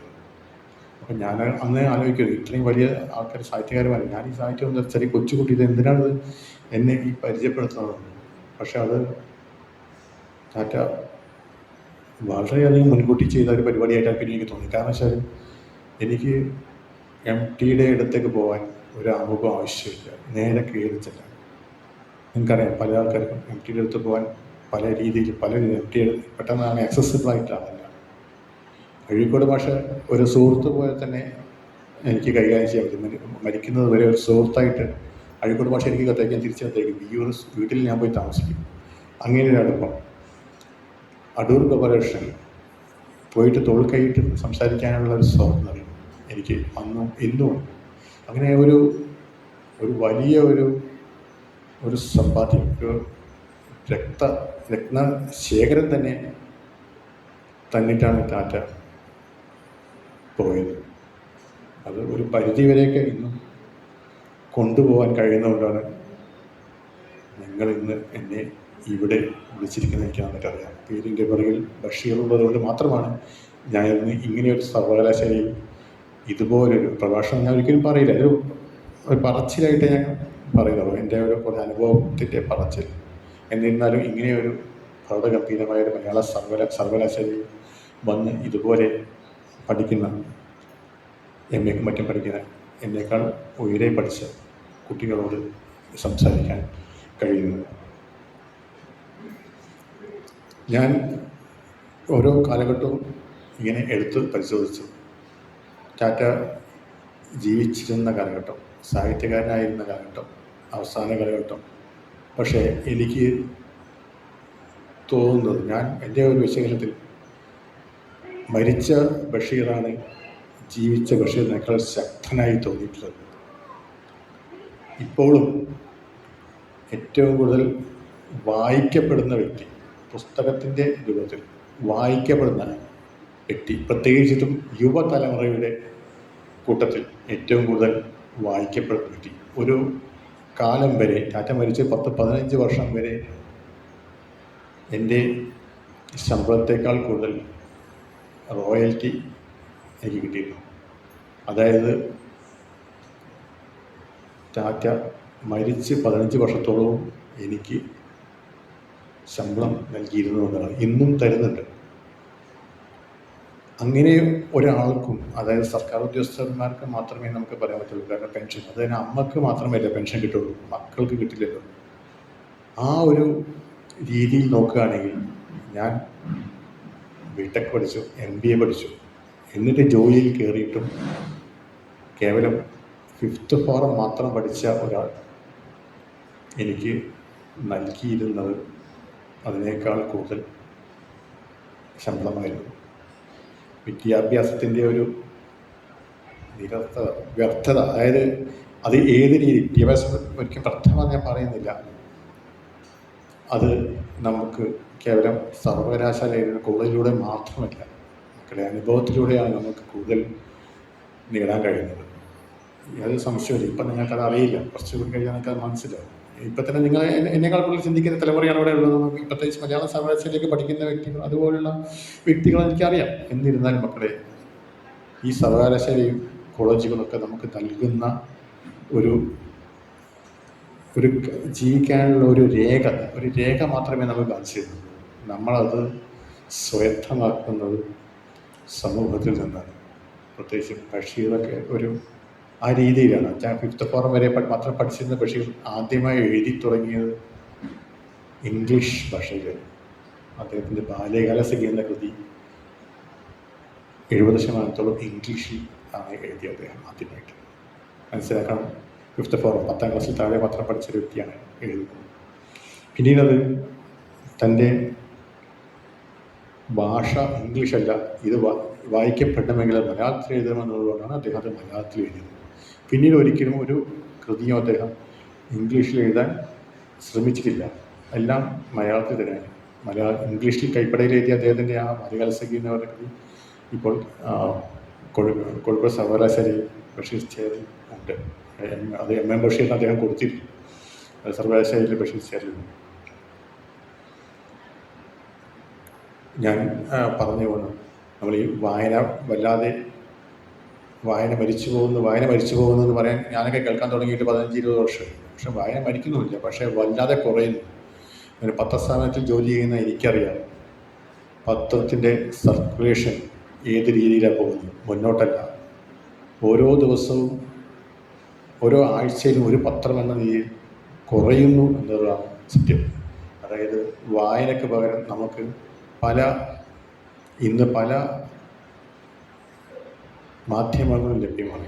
പ്രത്യേകിച്ച് നമ്മുടെ മൊബൈൽ ഫോൺ. ഈ മൊബൈൽ ഫോൺ ഉണ്ടെങ്കിൽ നമുക്ക് മറ്റൊന്നും തന്നെ വേണ്ട. TV വേണ്ട, ക്ലോക്ക് വേണ്ട, ബാങ്ക് വേണ്ട, മറ്റ് കമ്പ്യൂട്ടർ വേണ്ട, ഒന്നും തന്നെ വേണ്ട. എല്ലാം അച്ഛനും അമ്മയും ഒഴികെ ബാക്കിയെല്ലാം നൽകുന്ന ഈ ഒരു 8 ഇഞ്ച് 6 ഇഞ്ച് ഡിവൈസ് തന്നെയാണ് നമ്മളെ ഇന്ന് ഏറ്റവും ശാപമാക്കിക്കൊണ്ടിരിക്കുന്നത്. ടാറ്റ അത് പ്രത്യേകം പറഞ്ഞിട്ടുണ്ട്. മൊബൈലും ടാറ്റ പറഞ്ഞു, ജീവിതം അനുഗ്രഹമാണ്, അത് ശാപമാക്കരുത്. നമ്മളൊന്നും ആചന്തതാരം ജീവികളല്ല. യുവതലമുറ ഇന്ന് ആലോചിക്കേണ്ട ഒരു പ്രധാന കാര്യം കൂടിയാണ്. ഞങ്ങളുടെ കാലത്തൊക്കെ വായനയായിരുന്നു ലഹരി, അല്ലാതെ MDMA-യും കഞ്ചാവും ഒന്നും ആയിരുന്നില്ല ലഹരി. തിരിച്ച് വായനയിലേക്ക് പോകണമെന്ന് ഞാൻ ആരെയും ഉപദേശിക്കുന്നില്ല. കാരണം അതൊക്കെ ഇന്നത്തെ തലമുറ കേൾക്കുമോ എന്നറിയില്ല. പക്ഷേ മനസ്സിലാക്കണം, വായനയുടെ അത്രയും സുഖം ലഭിക്കുന്ന മറ്റൊരു കാര്യവും ഇല്ല ലോകത്ത്. വായിച്ചു കഴിഞ്ഞാൽ നമുക്ക് പല ലോകങ്ങളെത്താം. അപ്പോൾ മദ്യം ഉപയോഗിക്കുന്നവൻ പറയും, അല്ലെങ്കിൽ കഞ്ചാവ് ഉപയോഗിക്കുന്നവൻ പറയും, ഇതൊരു പുകച്ചു കഴിഞ്ഞാൽ നമ്മൾ അതിനേക്കാൾ വലിയ ലോകത്തേക്ക് എത്തുന്നു. പക്ഷേ വായന നമ്മുടെ ശരീരത്തിനെയും മനസ്സിനെയും നശിപ്പിക്കുന്നില്ല. ഈ കഞ്ചാവും മറ്റ് മയക്കുമരുന്നും നമ്മുടെ ജീവിതം തന്നെയാണ് നശിപ്പിച്ചു വരുന്നത്. എനിക്ക് പറയാനുള്ളത്, എൻ്റെ സുഹൃത്തുക്കളോട് പറയാനുള്ളത്, നിങ്ങൾ ഈ 4 വർഷത്തെ ഡിഗ്രി പഠനം അല്ലെങ്കിൽ 3 വർഷത്തെ 2 വർഷത്തെ PG പഠനം കഴിഞ്ഞാൽ നിങ്ങൾ വായനയിൽ മുഴുകണം. നിങ്ങൾ ഇവിടെ വെച്ച് നിർത്തരുത്. ഒരു ജോലിക്ക് വേണ്ടി മാത്രമുള്ള ജോലി തന്നെയാണ് പ്രധാനം. ഞാൻ ജോലി ശരിയാണ്, പക്ഷേ ജോലിക്ക് വേണ്ടി മാത്രമായിട്ടുള്ള ഒരു പഠനമായിട്ട് നിങ്ങൾ കാണരുത്. വായിക്കുക, വീണ്ടും വായിക്കുക. വായിച്ച് വായനയുടെ ഒരു ലോകത്തിലേക്ക് മുഴുകുമ്പോൾ ഉണ്ടാവുന്ന സുഖം, അത് അദ്ദേഹം പറഞ്ഞതുപോലെ ചൊറിയുമ്പോൾ കിട്ടുന്ന സുഖത്തിനേക്കാൾ വലിയ സുഖമില്ല എന്ന് പറഞ്ഞാൽ വായിച്ച് കിട്ടുന്ന സുഖം, അതിനേക്കാൾ വലിയ സുഖം വേറെ ഒന്നുമില്ല.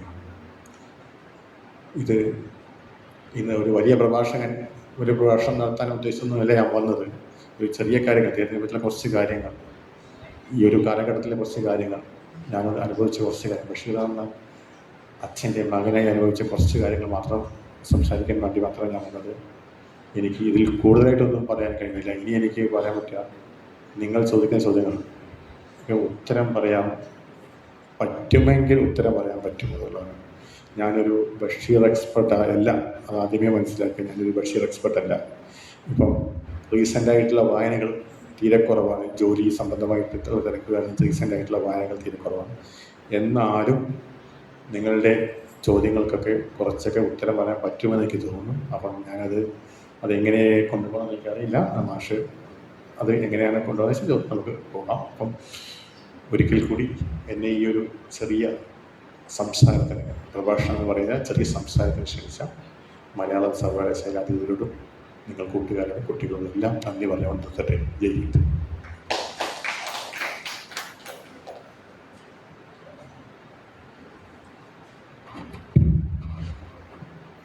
ബേപ്പൂരിലെ വയലാലിൽ വീട്ടുമുറ്റത്തെ മാങ്കോസ്റ്റിൻ മരത്തിൻ്റെ ചുവട്ടിലിരുന്നു കൊണ്ട് ഒരുപക്ഷെ അദ്ദേഹത്തെക്കുറിച്ച് ഇവിടെ നടക്കുന്ന വർത്തമാനങ്ങളൊക്കെ അദ്ദേഹം ശ്രമിക്കുന്നുണ്ടായിരിക്കാം. എന്തായാലും ടാറ്റയെക്കുറിച്ച് ശ്രീ അനീസ് ബഷീർ പങ്കുവെച്ച ഓർമ്മകളും അനുഭവങ്ങളും അതീവ ഹൃദ്യമായിരുന്നു. അത് പലതും പല കാര്യങ്ങളും ഞാനിങ്ങനെ അദ്ദേഹം സംസാരിക്കുന്ന സമയത്ത് മനസ്സിൽ കാണുകയായിരുന്നു. ഇനി അദ്ദേഹത്തിനോട് ചോദ്യങ്ങൾ ചോദിക്കാനുള്ള സമയമാണ്.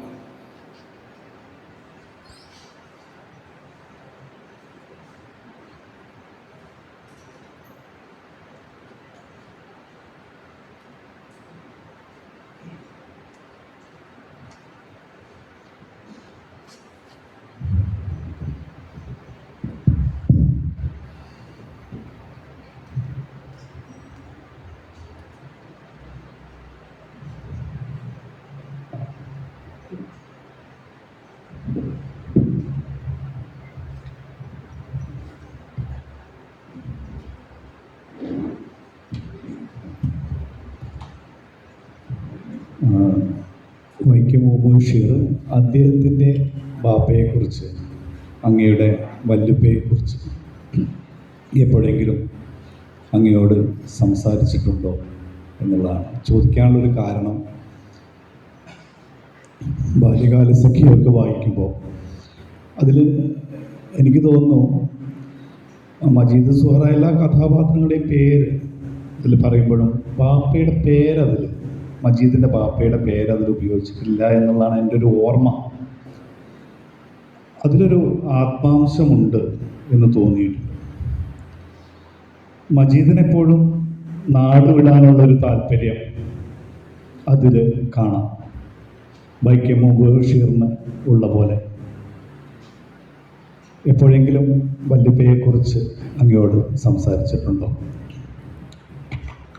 അദ്ദേഹത്തിൻ്റെ ഉപ്പയുടെ പേര് കായി അബ്ദുറഹിമാൻ എന്നാണ് അറിയാലോ. അത് അത്രയൊരു അറിവേ എനിക്കുള്ളൂ. കാരണം വെച്ചാൽ എഴുതുന്ന കാര്യമോ അല്ലെങ്കിൽ ഒന്നാമത് ഞാൻ അദ്ദേഹത്തിൻ്റെ ഏകദേശം ജീവിതത്തിൻ്റെ സായാഹ്നത്തിൽ ജനിച്ചൊരു കുട്ടിയാണല്ലോ. അപ്പോൾ അങ്ങനെ ഒരു കൃത്യമായ ഒരു സംസാരം അങ്ങനെ വീട്ടിൽ വെച്ചിട്ടുണ്ടായിരുന്നില്ല. കാരണം അതിനത്ര 50 വർഷത്തോളം മുമ്പ് അദ്ദേഹം വീട് വിട്ട് പോയല്ലോ. വീടിൽ നിന്ന് വിട്ടുപോയിട്ടുണ്ട്. വീടായിട്ട് വലിയ ബന്ധങ്ങളുണ്ടായില്ല. അതൊരു സാന്ദർഭികമായി നല്ല ചോദ്യം തന്നെയാണ്. കാരണം വെച്ചാൽ ഈ ബാല്യകാല സഖി എന്ന് പറയുന്ന കഥ എന്ന് പറയുന്നത് അദ്ദേഹത്തിൻ്റെ ആത്മകഥാംശം ഏറെയുള്ള കൃതിയാണ്. ഇതേ രീതിയിൽ തന്നെ പക്ഷേ അതിലെ വാപ്പ മജീദിനോട് പറയുന്നുണ്ട്, പോയി ലോക ചുറ്റിവാ, ലോകത്തിൻ്റെ അറ്റം കണ്ടുപോവാ, ജീവിതം കണ്ടുപോവാ എന്ന് പറയുന്നുണ്ട്. ഇത് തന്നെയായിരുന്നു അദ്ദേഹത്തിൻ്റെ ഉപ്പ കായി അബ്ദുറഹിമാൻ മകനോട് പറഞ്ഞത്. പോയി ലോകം കണ്ടുപോവാ എന്ന് പറഞ്ഞിട്ട് ഇറക്കി വിടുന്നുണ്ട്. വീട്ടിൽ നിന്ന് ഇറക്കി വിടുന്നത്. കാരണം വെച്ചാൽ വീട്ടിൽ നെല്ലുണക്കാൻ പറഞ്ഞ് നെല്ല് എടുത്തു കൊണ്ടുവരാൻ പറഞ്ഞപ്പോൾ മറന്നുപോയ അന്നൊക്കെ കർക്കശക്കാരനായ അച്ഛന്മാരാണ് വീട്ടിലുണ്ടായിരുന്നത്. അന്ന് അദ്ദേഹത്തിന് തിരിച്ചു വന്നപ്പം അദ്ദേഹം കളിക്കാൻ പോയി മറന്നുപോയി. വീട്ടിൽ വന്നപ്പം പറയുന്നതാണ്. അങ്ങനെ അതും ഒരു കാരണമാണ്. മനസ്സിൽ ഗാന്ധിജിയും സ്വാതന്ത്ര്യ സമരം കത്തി നിൽക്കുന്ന ഒരു കുട്ടിക്ക് ഇങ്ങനെയൊരു കാര്യം വന്നപ്പം പോയി ലോകം ചുറ്റിവാ, പോയി ലോകത്തിൻ്റെ അറ്റം കണ്ടുവാ, ലോകം കണ്ടുവാ, ലോകം പഠിച്ചുവാ എന്ന് പറയുമ്പം അതും കൂടി ഒരു സന്ദർഭമായിട്ടാണ് അദ്ദേഹം പിന്നീട് വീട് വിട്ടു പോകുന്നത്. ആ കുട്ടി 16 വയസ്സാണ് നിങ്ങൾക്ക് ആ സമയത്ത് പോകുന്നത്. ആ സമയം അപ്പം അദ്ദേഹത്തിൻ്റെ മറ്റേ ഉപ്പയുടെ ഉപ്പയെ പറ്റിയിരുന്ന കാര്യമായിട്ട് എനിക്കറിയില്ല. അതും ഞാൻ വായിച്ച അറിവുകളിൽ മാത്രമേ ഉള്ളൂ. കായി അബ്ദുറഹിമാൻ അച്ഛന്മാർക്കാണ് ഉമ്മച്ചിയുടെ ഉമ്മയുടെ പേര്. ആ പേരുകൾ മാത്രമേ എനിക്കറിയുള്ളൂ. മറ്റുള്ള കഥകളൊന്നും അറിയില്ല.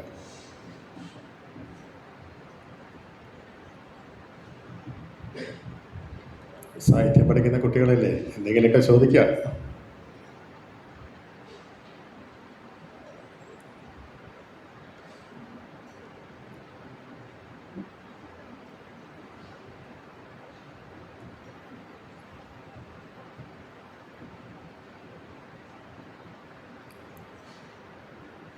എനിക്ക് തോന്നുന്നു ഇത് ഒരു നോമ്പ് കാലമായതുകൊണ്ടാണ് നമുക്ക് ഈ ഉച്ച സമയം വെച്ചത്. ശരിക്കും ഇതിനൊക്കെ ഒന്നുകിൽ രാവിലെയോ അല്ലെങ്കിൽ വൈകുന്നേരങ്ങളിലോ കാണും. നമുക്ക് ഈ ഉച്ചഭക്ഷണമൊക്കെ കഴിഞ്ഞ് ഇങ്ങനെ ആലസ്യത്തിലിരിക്കുമ്പോൾ ചോദ്യങ്ങളൊന്നും വരില്ല.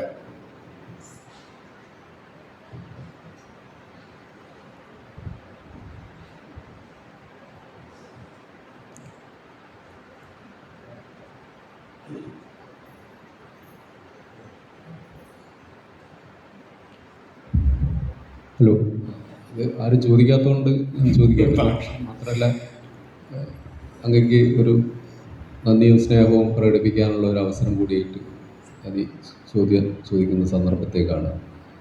അപ്പോൾ വളരെ ഹൃദ്യമായിട്ട് ആണ് അങ്ങ് സംസാരിച്ചത്. വലിയ സന്തോഷമുണ്ട് ഇവിടെ വന്നതിനും. ഇങ്ങനെ ഒരു അനുസ്മരണ പ്രഭാഷണം എന്നല്ല, മകൻ്റെ ഓർമ്മകളിൽ ഇത്രയ്ക്ക് മനോഹരമായിട്ട് സംസാരിച്ചത്. അപ്പോൾ പിന്നെ എനിക്ക് ചോദിക്കാനുള്ള ഒന്ന് രണ്ട് കാര്യങ്ങൾ. ബഷീർ ഇപ്പോൾ കായി അബ്ദുറഹ്മാൻ ഷെയ്ഖ് എന്നാണ് കണ്ടിട്ടുള്ളത്, ഫാദറുടെ പേര്, പിതാമഹൻ എന്നതിൽ. അപ്പോൾ അത് പിന്നെ എനിക്കും പറഞ്ഞ ബഷീർ വളരെ വൈകിട്ടാണല്ലോ വിവാഹം ചെയ്തിട്ടുള്ളത്, ഏതാണ്ട് 50 വയസ്സായിരിക്കും. അതുകൊണ്ടാണ് അങ്ങ് പറഞ്ഞതെന്ന് തോന്നുന്നു, വളരെ ജീവിത സായാഹ്നത്തിലുണ്ടായ കുട്ടി എന്നതിൽ. അതുകൊണ്ട് തന്നെ ആ ഓർമ്മകൾ അങ്ങനെ ആണ് പോയിട്ടുള്ളത്. അപ്പോൾ പിന്നെ ഇദ്ദേഹത്തിൻ്റെ ഈ ഒരു പൂർവ്വകാലം, ഇപ്പോൾ പൂർവ്വകാലം എന്ന് പറയുമ്പോൾ ഒരു 2 കാലഘട്ടമായിട്ട് ജീവിതത്തെ വിഭജിക്കാൻ തോന്നും. ഇപ്പോൾ കോഴിക്കോട്ട് വന്നതിന് മുമ്പുള്ളൊരു ജീവിതവും കോഴിക്കോട് വരുന്നതിന് മുമ്പുള്ള ജീവിതം. അപ്പോൾ ഈ പിന്നെ വിവാഹം ചെയ്ത് ഈ കോഴിക്കോട്ടേക്ക് ഇങ്ങനെ പൂർണ്ണമായിട്ട് തിരിച്ചു വരാൻ എന്തെങ്കിലും കാരണം ഉണ്ടായിരുന്നോ എന്നുള്ള ഒരു ചോദ്യമാണ് പ്രധാനമായിട്ട് ചോദിക്കുന്നത്. കോഴിക്കോട് വന്ന് പിന്നെ അവിടെ താമസാക്കി പൂർണ്ണമായിട്ടും ഇവിടെ സെറ്റിൽ. അതിന് സാഹിത്യവുമായി ബന്ധപ്പെട്ടോ അല്ലെങ്കിൽ സംസ്കാരവുമായി ബന്ധപ്പെട്ടിട്ടോ അങ്ങനെ എന്തെങ്കിലും കാരണം ഉണ്ടായിരുന്നോ എന്നുള്ളതാണ്. പിന്നെ ഇതിൻ്റെ കൂടെ തന്നെയുള്ള മറ്റൊരു ചോദ്യം, ഇപ്പം എന്തൊക്കെ പറഞ്ഞാലും ഇപ്പം പാപ്പയെക്കുറിച്ച് പറയുമ്പം പാപ്പ നല്ലത് എന്നുള്ളത് അല്ലാണ്ട് എന്ത് പറഞ്ഞാൽ ഒരു യാഥാർത്ഥ്യമാണ്. കാരണം 80 വർഷത്തോളം കഴിഞ്ഞു അദ്ദേഹത്തിൻ്റെ മാസ്റ്റർ പീസ് കൃതികളൊക്കെ തന്നെ, ബാല്യകാലസഖിയായാലും ശബ്ദങ്ങളായാലും പ്രേമലേഖനം ഇപ്പോഴും മലയാളികൾ ധാരാളം വായിച്ചുകൊണ്ടിരിക്കുന്നു. നിങ്ങൾ എന്നെ പറയണ്ടായി, നിങ്ങൾക്ക് കിട്ടുന്ന പോലെ തന്നെ ഷാനിത്താക്കും ഇപ്പോൾ റോയൽറ്റി ഇനത്തിൽ കിട്ടുന്നുണ്ടാവും. അപ്പോൾ ഇത്രയും അദ്ദേഹം കഴിഞ്ഞിട്ടും പിന്നെ വേണ്ട വിധ അംഗീകാരമൊന്നും അദ്ദേഹത്തിന് കിട്ടിയിട്ടില്ല. കാരണം അവാർഡ് കിട്ടിയറിയാണ്ട് മലയാളത്തിലെ ഏറ്റവും ചെറിയ അവാർഡാണ് കേരള സാഹിത്യ അക്കാദമി അവാർഡ്, അതുപോലും അദ്ദേഹത്തിന് കിട്ടിയിട്ടില്ല. ജ്ഞാനപീഠം കിട്ടാൻ പോയപ്പോൾ അത് കുറച്ച് ആൾക്കാർ തടയുകയും ചെയ്തു. ഈ രീതിയിലാണ് അദ്ദേഹം ജീവിച്ചിരിക്കുമ്പം ആ രീതിയിലുള്ള ഒരു അംഗീകാരം, സന്തോഷം അർഹിക്കുന്നതിൻ്റെ ഒരു 10% പോലും കിട്ടാതെയാണ് അദ്ദേഹം കടന്നുപോയത്. അപ്പോൾ ഞാൻ ചോദിക്കാൻ വന്ന ചോദ്യം എന്തായിരുന്നു പറഞ്ഞു കഴിഞ്ഞാൽ, ഈ നിങ്ങൾ പ്രഭാഷണത്തിലൊരു ഘട്ടത്തിൽ, അപ്പം അത് ഒരു യുവാവായിരിക്കുന്ന കാലത്ത് അല്ലെങ്കിൽ ഒരു തമാശക്കാണെങ്കിൽ പോലും മുട്ടത്ത് വർക്കിയുടെ സാഹിത്യം, ഇപ്പോൾ MT-യുടെ സാഹിത്യം, ബഷീറിൻ്റെ സാഹിത്യം പൈങ്കിളിയാണെങ്കിൽ MT-യുടേത് മുട്ടത്ത് വർക്കിയുടെ സാഹിത്യമാണെന്ന് പറയേണ്ടി വരും. അതുകൊണ്ട് പൈങ്കിളിയുടെ ലാഞ്ചന പോലും ഇല്ലാത്ത സാഹിത്യമാണ് ബഷീറിൻ്റെത്. പൈങ്കിളി എന്ന് ഉദ്ദേശിക്കുന്നത് എന്താണെന്ന് എനിക്കറിയാം, ജനപ്രിയത എന്നുള്ള അർത്ഥത്തിലാണെങ്കിൽ അതൊക്കെ.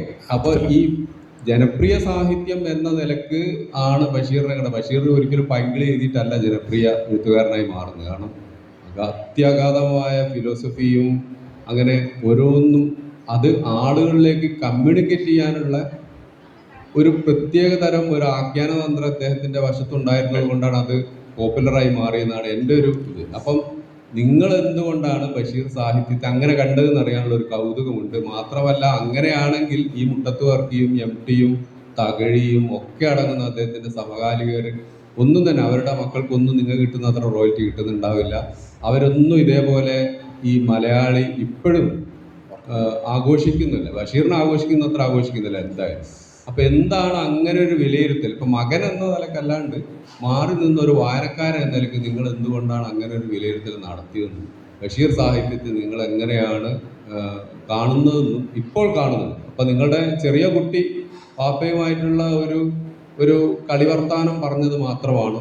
ഇനി ഇപ്പോൾ നിങ്ങൾക്ക് എന്ത് തോന്നുന്നു ആ സാഹിത്യത്തെ എന്ന് അറിയാനുള്ളൊരു താല്പര്യം. രണ്ടാമത്തെ ചോദ്യത്തിന് തന്നെ പറയാം. ഞാനത് പറഞ്ഞല്ലോ, 10ാം ക്ലാസ് കാലഘട്ടത്തിൽ എനിക്ക് പഠിക്കാനുണ്ടായിരുന്ന, മലയാളത്തിൽ പഠിക്കാനുണ്ടായിരുന്ന ലേഖനങ്ങൾ പലതും എനിക്ക് തോന്നുന്നത് മറ്റേ തത്വമസിയെ കുറിച്ച്, അഴീക്കോടിൻ്റെ തത്വമസിയെ കുറിച്ചിട്ടുള്ള ഒരു ഭാഗം, അതായത് തത്വമസിയല്ല അതിനെപ്പറ്റി കേന്ദ്രീകരിച്ചൊരു ഭാഗം പഠിക്കാനുണ്ടായിരുന്നു. പിന്നെ രണ്ടാമത് എനിക്ക് പ്രീ ഡിഗ്രിക്ക് പഠിക്കാനുണ്ടായിരുന്നത് മറ്റേ സിനിമയെക്കുറിച്ച് NP മുഹമ്മദ് എഴുതിയിരിക്കുന്ന കൃതി. അപ്പോൾ ഇതെല്ലാം ഈ 8 മുതൽ 8ാം ക്ലാസ്സിൽ വിശ്വവിഖ്യാതമായ ബുക്ക് ഞാൻ പഠിച്ചു. അപ്പോൾ സ്വന്തം അച്ഛൻ്റെ കൃതി പഠിച്ച ഒരു മകനാണ് ഞാൻ. പഠിച്ച് അതിൽ കുറഞ്ഞ മാർക്ക് വാങ്ങിയ മകനാണ് ഞാൻ അതിൽ മലയാളത്തിൽ. ഈ ശരിക്കും ബുക്ക് ഉൾപ്പെടെയുള്ള കൃതി എഴുതിയ മലയാളത്തിൽ കുറഞ്ഞ മാർക്ക് വാങ്ങിയ ആളാണ് ഞാൻ. അപ്പം ഇത് താങ്കൾ പറഞ്ഞത് ശരിയാണ്. അതായത് അപക്വമായ ഒരു കാലത്തിൽ അതായത് ഇതാണ് ഈ പൈങ്കിളി സാഹിത്യം എന്ന് പറഞ്ഞിട്ട് സാഹിത്യത്തിനെ രണ്ടായിട്ട് തിരിക്കുന്ന, പൈങ്കിളി സാഹിത്യം യഥാർത്ഥ സാഹിത്യം എന്ന് പറയുന്ന ഒരു വേർതിരിവ് കേരളത്തിൽ ഉണ്ടായിരുന്ന ഒരു കാലഘട്ടത്തിൽ, അത് വളരെയധികം ചർച്ചയ്ക്ക് വരുന്ന കാലഘട്ടത്തിൽ ഞാൻ തമാശയായിട്ട് വിളിച്ചിരുന്ന പേരാണ് അദ്ദേഹത്തിൻ്റെ പൈങ്കിളി. അതായത് ഇതൊന്നും ഗൗരവമുള്ള വായനയല്ലേ. ഗൗരവമുള്ള വായന മനസ്സിലാക്കുന്ന എനിക്ക് 25 വർഷം അദ്ദേഹത്തിന് മരിച്ചതിന് ശേഷം പിന്നീട് വായിക്കാം, പിന്നീട് എടുത്ത് വായിക്കുമ്പോഴാണ് ഇതിൻ്റെ ഗൗരവം മനസ്സിലാവുന്നത്. ഈ പാത്തുമ്മയുടെ ആട് പോലും വിദഗ്ധർ പറഞ്ഞത് എനിക്കറിയില്ല. അതായത് ആൻറ്റി നോവലാണ്. എനിക്കറിയില്ല എന്താണ് ഈ ആൻറ്റി നോവൽ. ആരൊക്കെ പറഞ്ഞത് ആൻറ്റി നോവലല്ല, അത് ആൻറ്റി നോവലാണ്. അതായത് നോവലിനെ തിരിച്ചിട്ടല്ല ആൻറ്റി നോവൽ. അതായത് ഒരു കഥാഖ്യാനം പിന്നീട് നോവലായി മാറുകയാണ്. വെറുതെ ഒരു കഥാഖ്യാനമാണ്. കേവലം വീട്ടിൽ നടക്കുന്ന കുറച്ച് കാര്യങ്ങൾ പച്ചയായി കൃത്യമായിട്ട് പറയുന്നത് ഒരു നോവലാണ്. അതൊരു നോവലാവും. നോവലിന് അറിയാമല്ലോ മലയാളം, താങ്കളൊക്കെ പ്രൊഫസറാണ്. അപ്പം നോവലിന് ചില ഇതൊക്കെ ഉണ്ട്. നമുക്ക് തുടക്കം, അതിൻ്റെ മറ്റേ മുന്നോട്ട് പോകുന്ന രീതി, അതിൻ്റെ പീക്ക്, താഴ്ന്ന്, അങ്ങനെ പല എനിക്ക് നോവലിൻ്റെ ഇതിൻ്റെ സ്വഭാവ നോവലിൻ്റെ ഒരു ശാസ്ത്രീയ വശം എനിക്കറിയില്ലെങ്കിലും നമുക്ക് അറിയുന്ന രീതി ഇതാണല്ലോ നോവൽ. ഒരു ഏതൊരു നോവലായാലും അതിനൊരു നായകനും നായികയും ഉണ്ടാവും.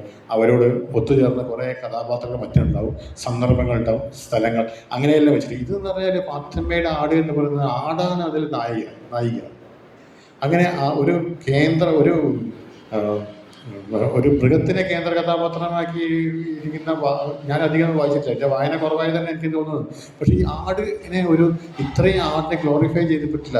അതായത് മൃഗത്തിനെ മനുഷ്യനേക്കാൾ ഭംഗിയായിട്ട് ആഖ്യാനം ചെയ്തിട്ടുള്ള ഒരു കഥാകാരൻ എനിക്ക് വാൾട്ട് ഡിസ്നിയുടെ കാർട്ടൂൺ ഞാൻ വായിച്ചിട്ടുണ്ട്. വാൾട്ട് ഡിസ്നിയുടെ കാർട്ടൂൺ മുഴുവൻ മൃഗങ്ങൾക്കാണല്ലോ പ്രാധാന്യം, മനുഷ്യരതിലില്ല. അപ്പം അത് വേൾഡ് ഫേമസ്, ലോകത്തിലെ ഏറ്റവും കൂടുതൽ ആൾക്കാർ കാണുകയും ആ കാലഘട്ടത്തിൽ, എൻ്റെ കാലഘട്ടത്തിലൊക്കെ കുട്ടികൾ ഏറ്റവും കൂടുതൽ കാണുന്ന കാർട്ടൂണായിരുന്നു അത് വാൾട്ട് ഡിസ്നിയുടെ ടോം ആൻഡ് ജെറിയും മിക്കി മൗസും ഡൊണാൾഡ് ഡക്കുമായിട്ട്. അപ്പോൾ ആ കാലഘട്ടത്തിൽ അതിനേക്കാളും മുമ്പ്, അതൊക്കെ ഇവിടെ കേരളത്തിൽ ഈ പോപ്പുലറായി വരുന്നതിൻ്റെ എത്രയോ മുമ്പാണ് ഈ ആടിനെ കേന്ദ്ര കഥാപാത്രമാക്കി അദ്ദേഹം എഴുതിയിരിക്കുന്ന ഈ പാത്തുമ്മയുടെ ആട് എന്ന് പറയുന്നത്. ഇതൊക്കെ എനിക്ക് അറിയില്ല. കാരണം ഇത് അറിയില്ല എന്ന് പറയുന്നത് നമ്മൾ കാണുന്നത് ഈ പത്രത്തിൽ വരുന്ന ഈ പൈങ്കിളി ചർച്ചകളും മറ്റും വരുമ്പോൾ ഈ ലളിതമായിട്ട് എഴുതുന്ന കഥകൾ, അതായത് ജനങ്ങൾക്ക് വേഗം മനസ്സിലാവുന്ന കഥകളൊക്കെ പൈങ്കിളി സാഹിത്യവും കുറച്ച് അഴീക്കോടിൻ്റെ തത്വമസിയെ പോലെ ഞാനൊക്കെ വായിക്കാൻ ശ്രമിക്കും. 10ാം ക്ലാസ്സിൽ ഞാൻ വായിക്കാൻ ശ്രമിച്ചു. 2 പേജ് കഴിയുമ്പോൾ തന്നെ അത് മാറ്റി വെച്ചു. അതുപോലുള്ള കൃതികളാണ് സാഹിത്യമെന്നാണ് എൻ്റെയൊക്കെ വിചാരം, ധാരണ ഉണ്ടായിരുന്നത്. പോപ്പുലർ കൃതികൾ പൈങ്കിളികളും, അതായത് കുറച്ച് ബുദ്ധിജീവികൾ വായിക്കുന്നത് സാഹിത്യവും എന്ന ഒരു ചിന്തയാണ്. അത് എൻ്റെ കൃത്യമായ അപക്വമായ ഒരു കാലഘട്ടത്തിൽ എൻ്റെ ഒരു ഇതാണ്. അല്ലാതെ അദ്ദേഹത്തിന് ഒരിക്കലും ഞാൻ അങ്ങനെ കണ്ടില്ല. പിന്നെ അത് ഞാൻ പറഞ്ഞില്ല, എൻ്റെ 22ാം വയസ്സ് അദ്ദേഹം മരിച്ചു. 22ാം വയസ്സ് പിന്നീട് വായിക്കുന്നത് മുഴുവൻ ഞാൻ തിരിച്ച് വായിക്കാൻ തുടങ്ങിയത് ആ സമയത്താണ്. ഞാൻ കഥകളൊക്കെ തിരിച്ച് വായിക്കാൻ തുടങ്ങിയത് ഈ കാലഘട്ടം. ശബ്ദങ്ങളൊക്കെ നിയമസഭയിൽ കഠിനമായ ചർച്ചകളൊക്കെ ഉണ്ടാക്കുകയാണല്ലോ. പറഞ്ഞല്ലോ കൊടുങ്ങല്ലൂർ ഭരണി, അത് ശബ്ദങ്ങളൊരു സാഹിത്യകൃതിയാണെങ്കിൽ കൊടുങ്ങല്ലൂർ ഭരണി ഭഗവത്ഗീതയാണെന്നൊക്കെ പറഞ്ഞ ഒരു കാലഘട്ടം ഉണ്ടായിരുന്നു കേരളത്തിൽ. അപ്പോൾ അത്രയും ഈ ചർച്ച വരുന്നത് എന്താണ്, നമ്മളൊരു കൃതിയെ എങ്ങനെയാണ് വിമർശിക്കുന്നത്, ആ കൃതി പോപ്പുലറായി ജനങ്ങൾ അംഗീകരിച്ച് വരുമ്പം അതിനെ ഒന്ന് ഇകഴ്ത്താൻ അല്ലെങ്കിൽ അതിനെ താഴ്ത്താനുള്ള ഒരു ശ്രമം വരുമ്പോഴാണ് അത് വിമർശന ബുദ്ധിയാണ് വിമർശിക്കുന്നത്. വിമർശനം നല്ലതാണ്, നിരൂപണം നല്ലതാണ്. ഈ ഒരു ആംഗിൾ അതിനെ കൊണ്ടുവരുന്നത് എങ്ങനെയാണെന്ന് വെച്ചാൽ, ഈ കൃതി പോപ്പുലറായി പോകും. ഈ കൃതി പോപ്പുലറായി പോയി കഴിഞ്ഞാൽ ഈ രീതിയിലായിരിക്കും നമ്മുടെ സാഹിത്യം മാറുന്നത്. ഞങ്ങൾ കൊണ്ടുവച്ച ഒരു സാഹിത്യത്തിന് ചില ചട്ടക്കൂടുകളുണ്ട്. ആ ചട്ടക്കൂട് മാറരുത് എന്ന് പറയുന്ന ചില ആൾക്കാരുടെ ഒരു ബുദ്ധി, ഒരു നിർബന്ധ ബുദ്ധി ആണ് അന്ന് ആ വിമർശനത്തിൽ ഉണ്ടായിരുന്നത് ഞാൻ ഇപ്പം മനസ്സിലാക്കുന്നത്. അപ്പോൾ കുറച്ചുകൂടി പ്രായം കൂടിയപ്പോൾ ഞാൻ മനസ്സിലാക്കുന്നത്. അതുപോലെ പാത്തുമ്മയുടെ ആടൊക്കെ നോവലാണോ എന്ന് ചോദിച്ചിരുന്ന കാലഘട്ടത്തിലായിരുന്നു. 10 വർഷം ഈ പാത്തുമ്മയുടെ ആട് കേരളത്തിൽ ഉപപാഠ പുസ്തകമായി പഠിച്ചു. 5.5 ലക്ഷം കുട്ടികളാണ് കേരളത്തിൽ SSLC എഴുതുന്നത്. 5.5 ലക്ഷം കുട്ടികൾ SSLC എഴുതിയ 10 വർഷം എത്ര കുട്ടികൾ? 55 ലക്ഷം കുട്ടികൾ മാത്രം അത് പഠിച്ചു. 55 ലക്ഷം കുട്ടികൾ പഠിക്കുന്നുണ്ടെങ്കിൽ അവരുടെ വീട്ടിലെ അച്ഛനും അമ്മയും അത് വായിച്ചിട്ടുണ്ട്, അധ്യാപകർ വായിച്ചിട്ടുണ്ട്. 1 കോടിയിലേറെ പേർ അന്ന് 10 വർഷം കൊണ്ട് മാത്രം ആ കൃതി വായിച്ചിട്ടുണ്ട്. അല്ലാതെ വായിച്ചവർ 1 കോടി ഉണ്ടാവുന്നു. ഏകദേശം 2 കോടിയിലേറെ വായനക്കാർ ഉണ്ടായ ഒരു കൃതിയാണ് പാത്തുമ്മയുടെ ആട്.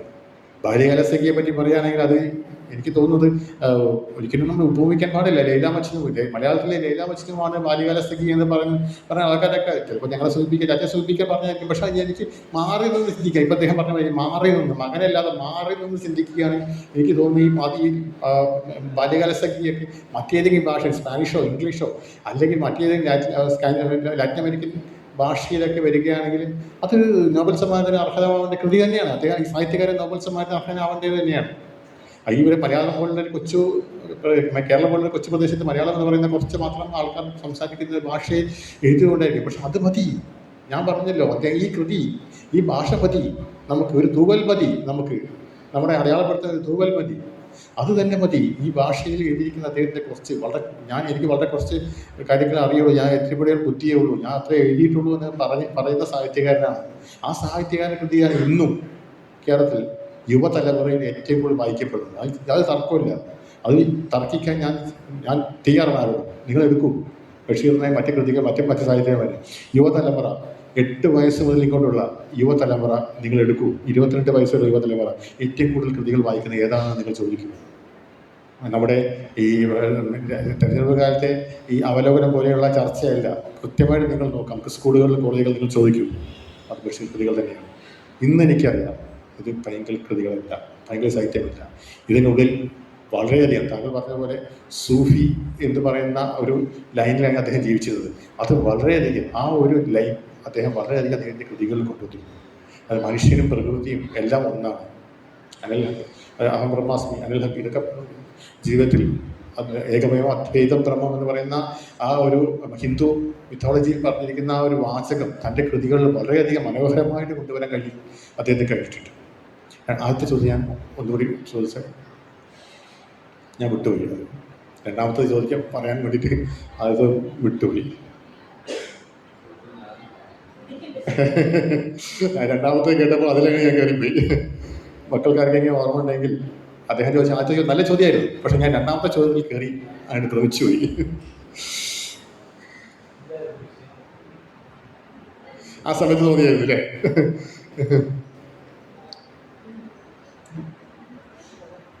സാരമില്ല. അത് കോഴിക്കോട്ടേക്ക് വരാനുള്ള കാര്യം അത് ഞാൻ പറഞ്ഞല്ലോ.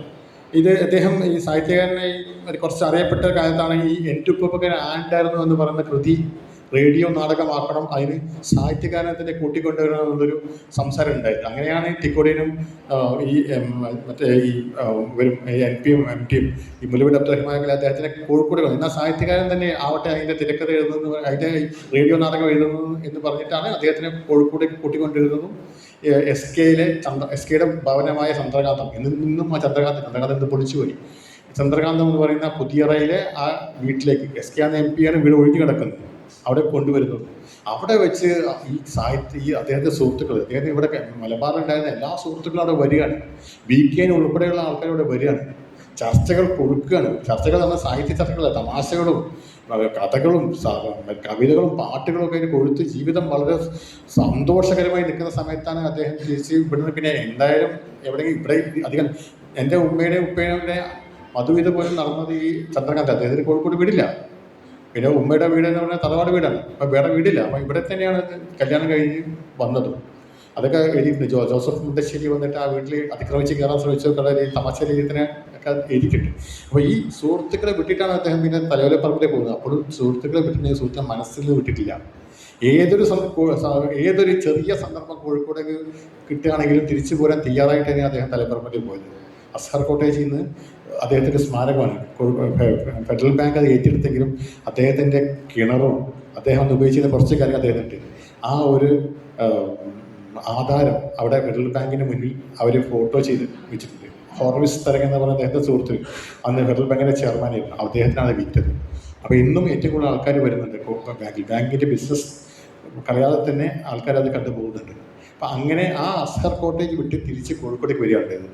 കോഴിക്കോട്ടേക്ക് വന്നിട്ട് ഉമ്മച്ചിയുടെ എല്ലാ സഹോദരങ്ങളെയും കൊണ്ടുവരും. ഞാൻ പറഞ്ഞല്ലോ, ഉമ്മച്ചിയുടെ ഉപ്പ ജീവിച്ചിരിക്കെ ഉപ്പ മരിച്ചുപോയി, ഉമ്മയും മരിച്ചുപോയി.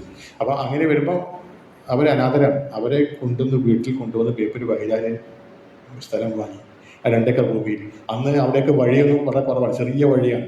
അപ്പോൾ ആ കുറുക്കനും എല്ലാ മൃഗങ്ങളും കുറുക്കനും പാമ്പും പഴുതാരയും കീരിയും എല്ലാം ഉള്ള പറമ്പിൽ അങ്ങനെ സ്വസ്ഥമായിട്ട് വളരെ സ്വസ്ഥമായിട്ട് എനിക്ക് എഴുതാമെന്ന് പറയുന്ന രീതിയിൽ താമസിച്ചിരുന്ന വീട്ടിലേക്ക് കൊണ്ടുവരുന്നത്.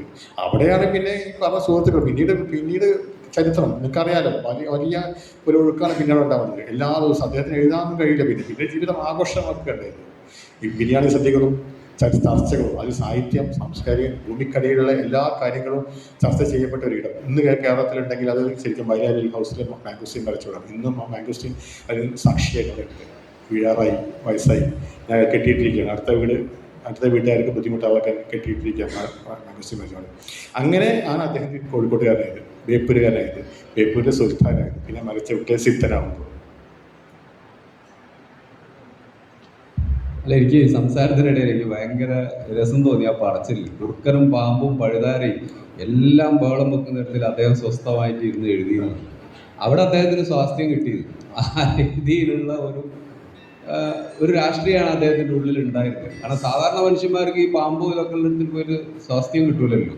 അദ്ദേഹത്തിന് അത് കിട്ടുന്നുള്ള ഒരു എഴുത്തിലും അത് തന്നെ ഉണ്ടായിരുന്നു. പിന്നെ നേരത്തെ പറഞ്ഞൊരു കാര്യമുണ്ടല്ലോ, ഈ നിയമസഭയിൽ എന്ന് പറഞ്ഞാൽ നിങ്ങളുടെ ചെറുപ്പത്തിലല്ല, ഇപ്പം അടുത്ത് 4 വർഷം മുമ്പ് ഈ പാത്തുമ്മയുടെ ആട് റഫർ ചെയ്തു തോമസ് ഐസക് ബജറ്റ് അവതരിപ്പിക്കും. അദ്ദേഹം 4 വർഷം ബജറ്റ് പറഞ്ഞു ഇത് പാത്തുമ്മയുടെ ആടിൽ അടച്ചാണ്, വരവ് കുറവും ചെലവ് കൂടുതലും. അതെ, ആ കാര്യം തുടങ്ങിയത്. അതേപോലെ അതിന്റെ സമ്പദ് വ്യവസ്ഥയെ പറ്റിയൊക്കെ വളരെ ആഴത്തിലുള്ള ദർശനം ഉണ്ടായില്ലേ. അപ്പൊ നോവലിന്റെ ഇത് പറഞ്ഞപ്പോഴാണ് ഞാൻ പറഞ്ഞത്, അതൊക്കെ എത്ര കൊല്ലം കഴിഞ്ഞു ഇപ്പോഴും കേരള നിയമസഭ ആ നോവല് ചർച്ച ചെയ്യാണ് പറയും. കാരണം അത്രയ്ക്കുള്ള ഒരു ഭയങ്കര ആഴത്തിൽ കേരളത്തിൽ മലയാളികളുടെ മനസ്സിൽ ആഴത്തിൽ പതിഞ്ഞ ഒരു കാര്യമാണ്. അതിന് സാമ്പത്തിക ശാസ്ത്രത്തിൽ എടുത്ത് നോക്കുമ്പോഴും കോട്ട് ചെയ്യാനായിട്ട് പറ്റും, സാഹിത്യം എടുത്ത് നോക്കുമ്പോൾ കോട്ട് ചെയ്യാൻ പറ്റും, കുട്ടികൾക്ക് കോട്ട് ചെയ്യാൻ പറ്റും. ഈ കുട്ടികൾ ഏറ്റവും കൂടുതൽ ആടും പാത്തുമ്മയും ബഷീറുമായിട്ടൊക്കെ വരുന്ന കുട്ടികൾ നിങ്ങൾ കാണാം. ജൂലൈ 5 എന്ന് പറഞ്ഞാൽ ഞങ്ങളുടെ വീട്ടിലൊരു ആഘോഷമാണ്. പങ്കെടുത്ത ആൾക്കാരൊക്കെ ഉണ്ട്. അത് വലിയ ആഘോഷമാണ്. 10,000-2000 കുട്ടികൾ വരും. ആ കുറച്ച് സ്ഥലത്ത് കുട്ടികൾ 2000. അവരിൽ പാത്തുമ്മയുടെ ആട്, എട്ടുകാലി മമ്മജി, മണ്ടമുത്തപ്പ, ബഷീർ, ഈ ആടിനെ കൊണ്ടുവരും ബസ്സിൽ. എന്നിട്ട് അവിടെ ചെറിയ സ്കിറ്റുകൾ അവതരിപ്പിക്കും. അത് കിട്ടാത്ത കുട്ടികൾ പരിഭവത്തിലെ പോകാം. ഞങ്ങൾ പരിഭവം മാറ്റാൻ വേണ്ടിയിട്ട് പല രീതിയിൽ അവർക്ക് വേദികൾ കൊടുത്തുകൊണ്ടിരിക്കുകയാണ്. അപ്പം അങ്ങനെ ഞാൻ പറഞ്ഞല്ലോ, ഒരു സാഹിത്യകാരൻ്റെ വീട്ടിൽ അദ്ദേഹത്തിൻ്റെ ജന്മദിനത്തിലോ അല്ലെങ്കിൽ മരണപ്പെട്ട ദിനത്തിലോ ഒരാളും ഇങ്ങനെ പോകുന്നത് ഞാനൊരു കണ്ടിട്ടില്ല. നിങ്ങൾ ഇംഗ്ലണ്ടിലൊക്കെ ഷേക്സ്പിയറിൻ്റെ ഒക്കെ പോയിട്ട് അവിടെ വലിയ ഇതൊക്കെ പോയി നിങ്ങൾ പോയി കഴിഞ്ഞാൽ നിങ്ങൾക്ക് അവിടെ ഡ്രസ്സുകൾ കിട്ടും, നിങ്ങൾക്ക് ഷേക്സ്പിയർ നാടകത്തിലെ കഥാപാത്രങ്ങളായിട്ട് അവതരിപ്പിക്കാമെന്നൊക്കെ പറയുന്നത്. അതൊക്കെ ടൂറിസം ആംഗിളിലാണ്. പക്ഷെ കുട്ടികൾ ഇത്രയും സ്നേഹത്തിൽ ഈ കഥാപാത്രം ഇതിലേ എനിക്കൊന്ന് ചോദിക്കാനുണ്ട്. അപ്പം അദ്ദേഹം ഇത് വേറൊരു നെഗറ്റീവ് സൈഡിലുള്ള ചോദ്യമാണ്. നിങ്ങളും നമ്മളെപ്പോലൊക്കെ തന്നെയുള്ള സാധാരണ മനുഷ്യരാണല്ലോ. ബഷീർ അങ്ങനെ തന്നെയായിരുന്നു. ഇത് ജീവിച്ചിരിക്കുന്ന കാലം മുതൽ മുഴുവൻ ഞാൻ നിങ്ങളുടെ വീട്ടിൽ ഒരു 3-4 തവണ വന്നിട്ടുണ്ട്. ഞങ്ങളെ യൂണിവേഴ്സിറ്റി ഇവിടെ തുടങ്ങിയപ്പോൾ ഫസ്റ്റ് ബേസിലെ എല്ലാ വിദ്യാർത്ഥികളും നിങ്ങളുടെ യൂണിവേഴ്സിറ്റി നിങ്ങളുടെ അവിടെ വന്നിട്ടുണ്ട്. അതേപോലെ ഞാൻ അവിടെ വന്നപ്പോൾ ഒക്കെ ഇതേപോലെ ആളുകൾ ഇങ്ങനെ കുട്ടികളായിട്ട് ഇങ്ങനെ അധ്യാപകർ ഇങ്ങനെ വന്നുകൊണ്ടിരിക്കുക. ഒരു യൂണിവേഴ്സിറ്റിയിലോ സ്കൂളിലൊക്കെ പോകുന്ന പോലെ ജീവിച്ചിരിക്കുന്ന കാലത്തും അങ്ങനെ തന്നെയായിരുന്നു. സത്യത്തിൽ ഇത് ഒരാളുടെ ജീവിതം എന്ന് പറയുന്നത് അയാൾക്കൊരു പേഴ്സണൽ സ്പേസിൽ ഒരു സമാധാനവും സ്വസ്ഥമായിട്ടുള്ള ഒരു ഇടമില്ല. അപ്പം ബഷീർ അത് അനുഭവിച്ചു. അതിനുശേഷം നിങ്ങളും ഇത് അനുഭവിക്കാൻ ബാധ്യസ്ഥരാണോ? നിങ്ങൾ എങ്ങനെയാണ് ഇത് നോക്കിക്കാണുന്നതെന്നും എൻ്റെ ഒരു ചോദ്യമുണ്ട്. ഞാൻ ആലോചിക്കുന്നത് എൻ്റെ വീട്ടിലോട്ട് എൻ്റെ അടുത്തോട്ട് ഇത്ര മനുഷ്യന്മാർ എനിക്ക് സഹിക്കാൻ പറ്റില്ല. ഞാൻ അതുകൂടി വെച്ചിട്ടാണോ ചോദിക്കുന്നത്? അത് ശരിയാണ്. അത് ഞങ്ങളുടെ വിധി. അത് എനിക്ക് സന്തോഷമുള്ളൂ. അപ്പോൾ ഇന്ന് തന്നെ വന്നത് എൻ്റെ സുഹൃത്തുക്കളെ, ഇന്ന് ശ്രീകൃഷ്ണ തളിപ്പറമ്പെന്ന് ഒരു 60 പേരാണ് വരുന്നത്. അപ്പോൾ അവർ വിളിച്ച് പറഞ്ഞു. അപ്പോൾ ഞാൻ പറഞ്ഞു എനിക്കിങ്ങനെ പോകാനുണ്ട്, മലയാളം സർവകലാശാലയിൽ എനിക്കൊരു പരിപാടിയുണ്ട്, പ്രോഗ്രാമുണ്ട്. എന്നാൽ താങ്കൾ ഒരു കാര്യം ചെയ്താൽ മതി, താങ്കൾ പുറത്തിറങ്ങണ്ട. കാരണം താങ്കളെ കണ്ടു കഴിഞ്ഞാൽ സംസാരിച്ച് കഴിഞ്ഞാൽ താങ്കൾ സർവകലാശാലയിൽ പോകാൻ പറ്റില്ല. അതുകൊണ്ട് താങ്കൾ പുറത്തിറങ്ങരുത്, ഞങ്ങൾ വരും, വീട് സന്ദർശിക്കും. ആ പറമ്പ് മുഴുവൻ ഉണ്ടാവും. 60 പേരാണ് ഒരു ബസ്സിൽ വന്നിരിക്കുന്നത്. ഈ 60 പേരും അവിടെ വന്നു മാംഗോസ്റ്റീൻ മരിച്ചിട്ട് പോയി ഇരിക്കുന്നു, ഫോട്ടോ എടുക്കുന്നു, സംസാരിക്കുന്നു, കളിച്ച് ഒക്കെ ഞാൻ അകത്തുനിന്ന് കേൾക്കുകയാണ്. തമാശകൾ പറയുന്നു, ബഷീറിനെ കുറിച്ചൊക്കെ പറയുന്നുണ്ട്. അപ്പുറത്ത് മറ്റേ ഈ സപ്പോർട്ട മരത്തിന് ചുവട്ട് വന്നിരിക്കുന്നു. എൻ്റെ സുഹൃത്ത് എന്നെ കാറിൽ കൊണ്ടുവരാൻ വേണ്ടി നിൽക്കുമ്പോൾ ഞാൻ പുറത്ത് വരുന്നില്ല, ഞാൻ കൈയോട് കാണിച്ചു ഞാൻ വരാം. കാരണം ഞാൻ അവിടെ കയറിയാൽ 1 മണിക്കൂർ ഉറപ്പാണ് അവരോട് സംസാരിക്കണം.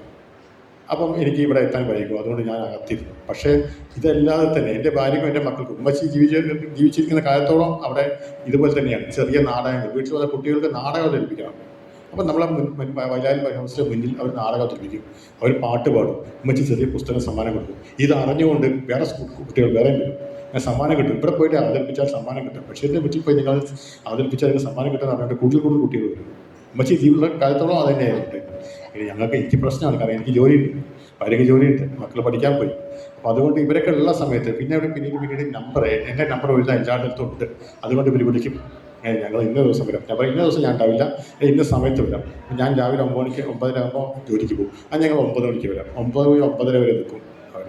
അല്ലെങ്കിൽ 6 മണിക്ക് വരാം, 6 മണിക്ക് വരും. അല്ലെങ്കിൽ ഞായറാഴ്ച വരും. ഈ ഞായറാഴ്ചകളിൽ 6-7 സംഘങ്ങൾ വരും. പിന്നെ ഓരോരോ ആൾക്കാർ വരും. നിങ്ങൾ പറഞ്ഞ പോലെ ഒരു ബുദ്ധിമുട്ടാണത്. ചില സമയത്തൊക്കെ പ്രയാസം തോന്നും. കാരണം വെച്ചാൽ ഞാൻ ഈ പറമ്പിൽ പണിയെടുക്കുന്ന സമയത്ത് അവർ ഫോട്ടോ എടുക്കാൻ വിളിക്കും എന്നെ. അപ്പം ഞാൻ ഈ ഞായറാഴ്ചകളിലാണ് മരാമത്ത് പണികളോ അല്ലെങ്കിൽ കുറച്ച് കൃഷിക്ക് താല്പര്യമാണ്. അപ്പം വേർത്ത് നിൽക്കുന്ന സമയത്ത് ഫോട്ടോ എടുക്കാൻ വിളിക്കുമ്പോൾ ഞാൻ പറയും, അത് ബഷീർ മറ്റേ മതിലുകളിൽ പറയണ്ടല്ലോ, എനിക്ക് ഡ്രസ്സ് മാറാൻ പറയാം. അനിയൻ ജയിലർ പറയുന്നു, ഡ്രസ്സ് മാറാൻ വേണ്ട, എൻ്റെ ദേഹം ഒഴിയിരിക്കുകയാണ്, വസ്ത്രം ചീത്താവും. ആ ചിന്ത എനിക്കുണ്ട്. ഞാൻ പറയും, ഇത് ഈ വേർപ്പിൽ ഞാൻ ഡ്രസ്സ് ഇട്ടാൽ ആ ഡ്രസ്സ് ഇപ്പം മുഷിയും. അതുകൊണ്ട് നിങ്ങൾ ഇങ്ങനെ തന്നെ ഫോട്ടോ എടുത്തോളൂ. എത്രയോ പേരെടുത്ത് എൻ്റെ ഡ്രസ്സില്ലാത്ത വെറും മുണ്ടുകൊടുത്ത ഡ്രസ്സ്, അതൊക്കെ പലപ്പോഴും ഫേസ്ബുക്കിലൊക്കെ കണ്ടൊക്കെ സുഹൃത്തുക്കൾ, നീ എന്ത് ഒരു ആൾക്കാർ വരുമ്പോഴെങ്കിലും ഒരു ഡ്രസ്സൊക്കെ എടുത്തിട്ടുണ്ട്, ഇത് ആൾക്കാർ ഫേസ്ബുക്കിലും മറ്റേതൊക്കെ ഇൻസ്റ്റാഗ്രാമിലൊക്കെ നിൻ്റെ ഫോട്ടോ ഇട്ടിട്ടുണ്ട്, അതെങ്ങനെയാണ് ഇട്ടിരിക്കുന്നത്? ഞാൻ പറയാം, അതൊന്നും എനിക്ക് കുഴപ്പമില്ല. കാരണം ഒരു ഡ്രസ്സ് ആകെ ഒരു മുണ്ട് മാത്രം കൊടുത്തിരുന്നത് അച്ഛൻ്റെ മകനാണ് ഞാനിപ്പോൾ വീട്ടിൽ മാത്രമേ ഡ്രസ്സ് ഇല്ലാത്തുള്ളൂ, ഷർട്ട് ഇല്ലാത്തുള്ളൂ. ബാക്കി സമയത്തൊക്കെ ഞാൻ വളരെ വെൽ ഡ്രസ്ഡ് തന്നെ പോകുന്നത്, അത് മതി എന്ന് പറയും. അങ്ങനെ ആ ജീവിതം, ആ ജീവിതം ഞാൻ അംഗീകരിച്ചാണ്, ഞങ്ങളുടെ കുടുംബം അംഗീകരിച്ചത്. എൻ്റെ ഭാര്യ വന്നപ്പം വീട്ടിൽ വന്ന് ആദ്യത്തെ വർഷം ജൂലൈ 5 വരികയാണ്. ജൂലൈ 5 വരും. ഈ ടി വിക്കാരും പത്രക്കാരും, ടി വിക്കാരൊക്കെ വന്നിട്ട് വീട്ടിൻ്റെ ഉള്ളിൽ അടുക്കള വരെ ഷൂട്ട് ചെയ്യണം. അപ്പം ബെഡ്റൂമിലേക്ക് ഒരു ടി വിക്കാരൻ കടക്കാൻ ശ്രമിച്ചു, ഇങ്ങോട്ട് കിടക്കരുതാണ്.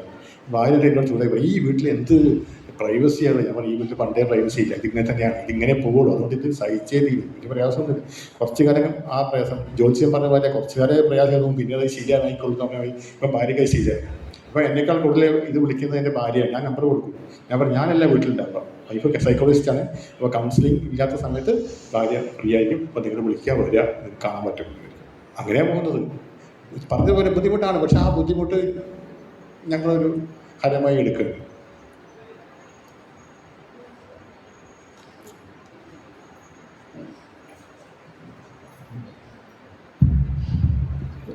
ഒരു ചോദ്യം കൂടി.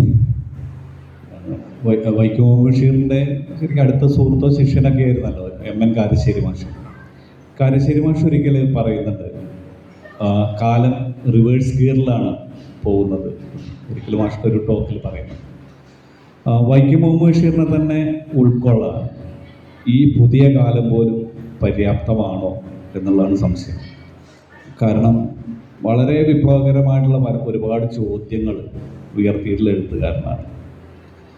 ഇപ്പം തന്നെ ഈ പള്ളിക്കെന്തിനാ പൊൻകുരിശ്, കർത്താവിനെ ക്രൂശിച്ച് മരക്കുരിശിലല്ലേ എന്നുള്ള ചോദ്യമൊക്കെ എന്നും അലക്കുന്ന ചോദ്യമാണ്.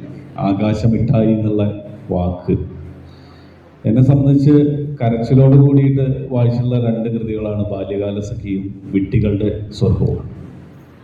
വിട്ടികളുടെ സ്വർഗത്തിലേക്ക് നിർത്തലുണ്ട്.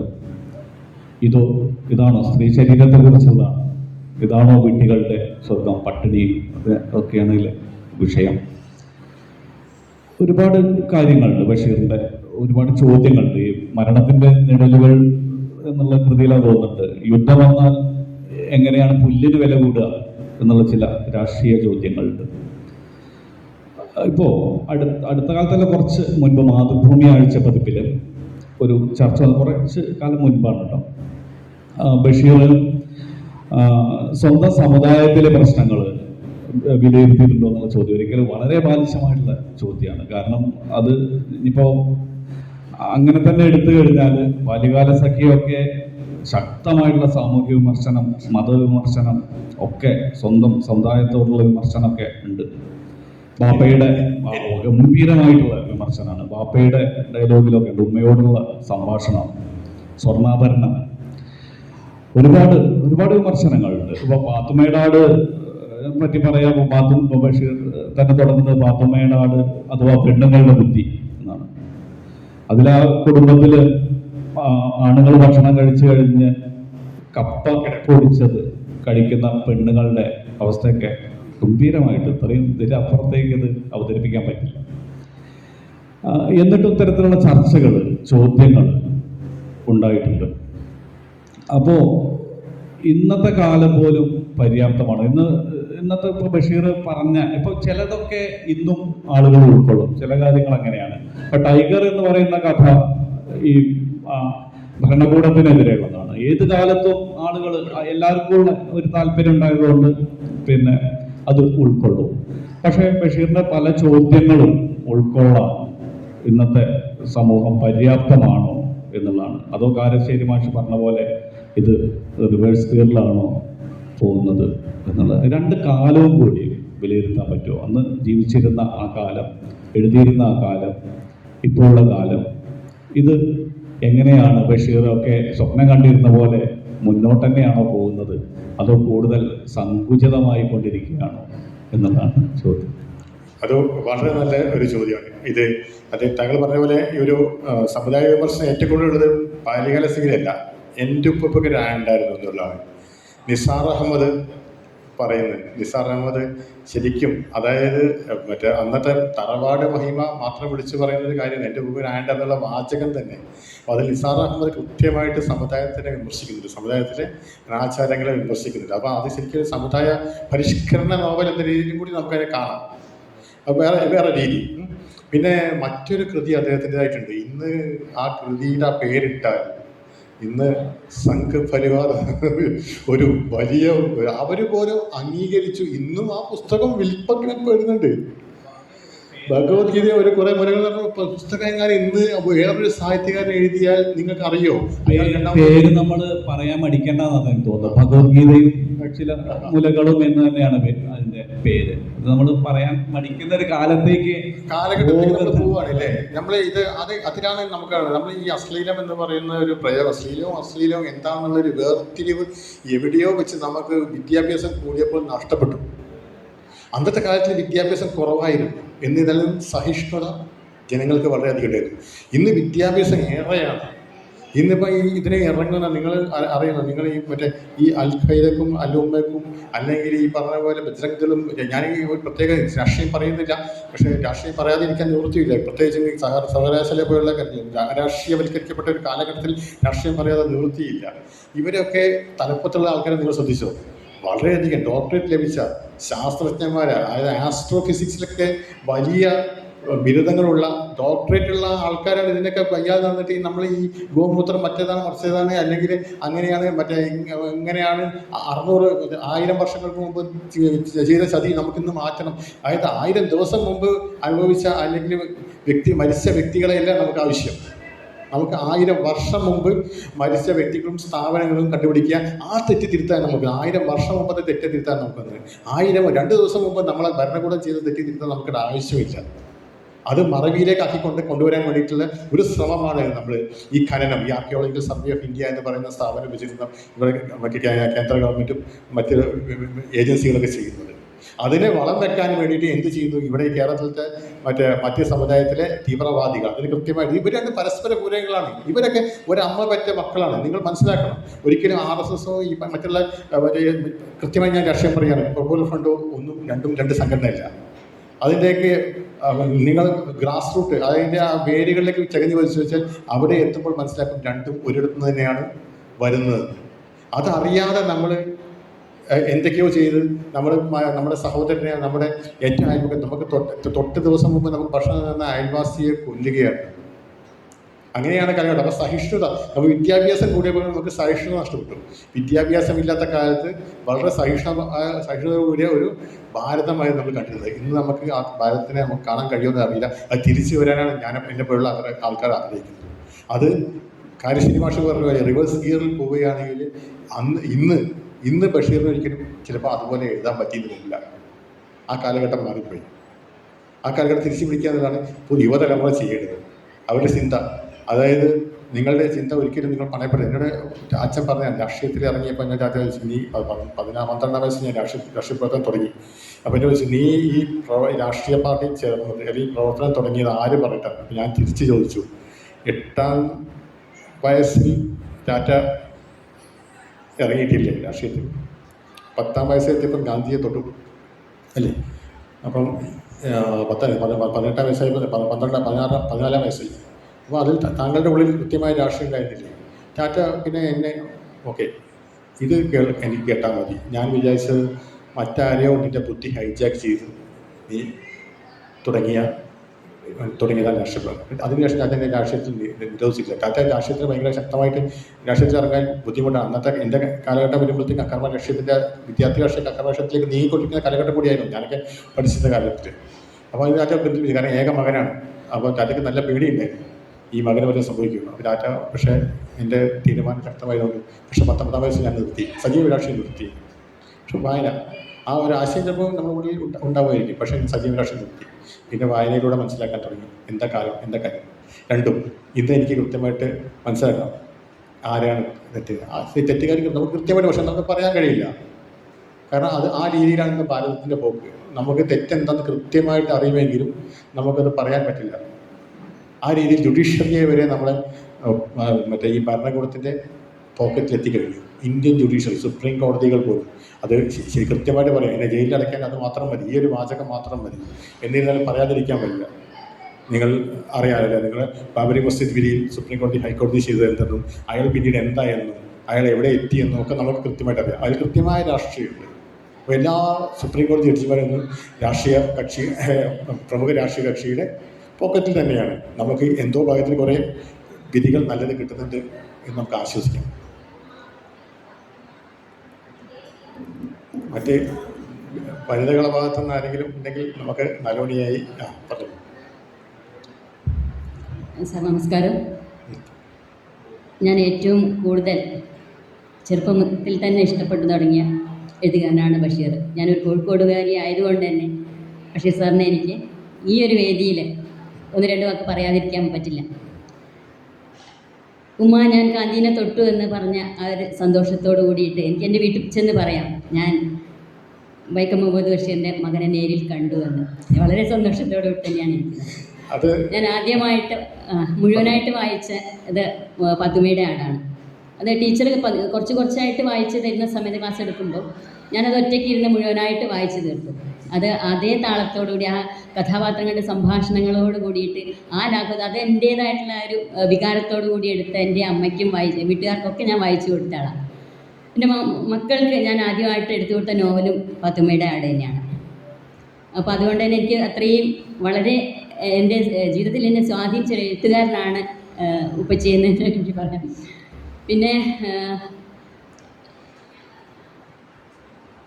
ബേപ്പൂരിൽ റിലേറ്റീവ് ഒരു ആഷിഖ് ഉണ്ടായിരുന്നല്ലോ, അതെ അതെ അവൻ്റെ കൂടെ ഞാൻ കളിച്ചിട്ടുണ്ട് ചെറുപ്പത്തിൽ.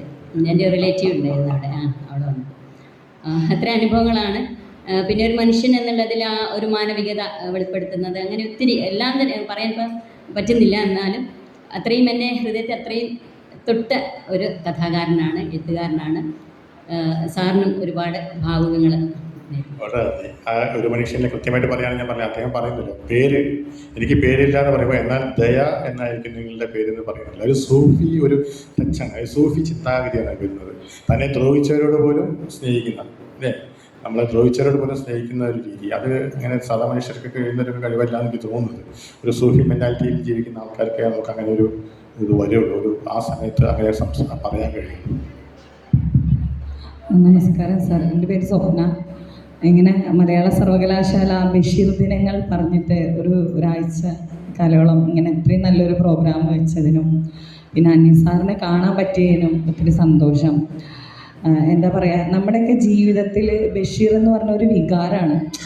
അദ്ദേഹത്തിൻ്റെ ഓരോ കഥാപാത്രങ്ങൾ എടുത്തു നോക്കിയ നോവലുകൾ, എൻ്റെ പാത്തുമ്മയുടെ ബാല്യകാലസഖി, പ്രേമലേഖനം, അങ്ങനെ എൻ്റെ ഉപ്പാപ്പയ്ക്ക് നമുക്ക് പറയാൻ പറ്റില്ല. അത്രയും ഇപ്പോഴും അദ്ദേഹത്തിൻ്റെ ഭൗതിക ശരീരം മരിച്ചുപോയി എന്നുള്ളൂ, അദ്ദേഹത്തിൻ്റെ കഥാപാത്രങ്ങളിലൂടെ അദ്ദേഹം ഇപ്പോഴും ജീവിക്കുകയാണ്.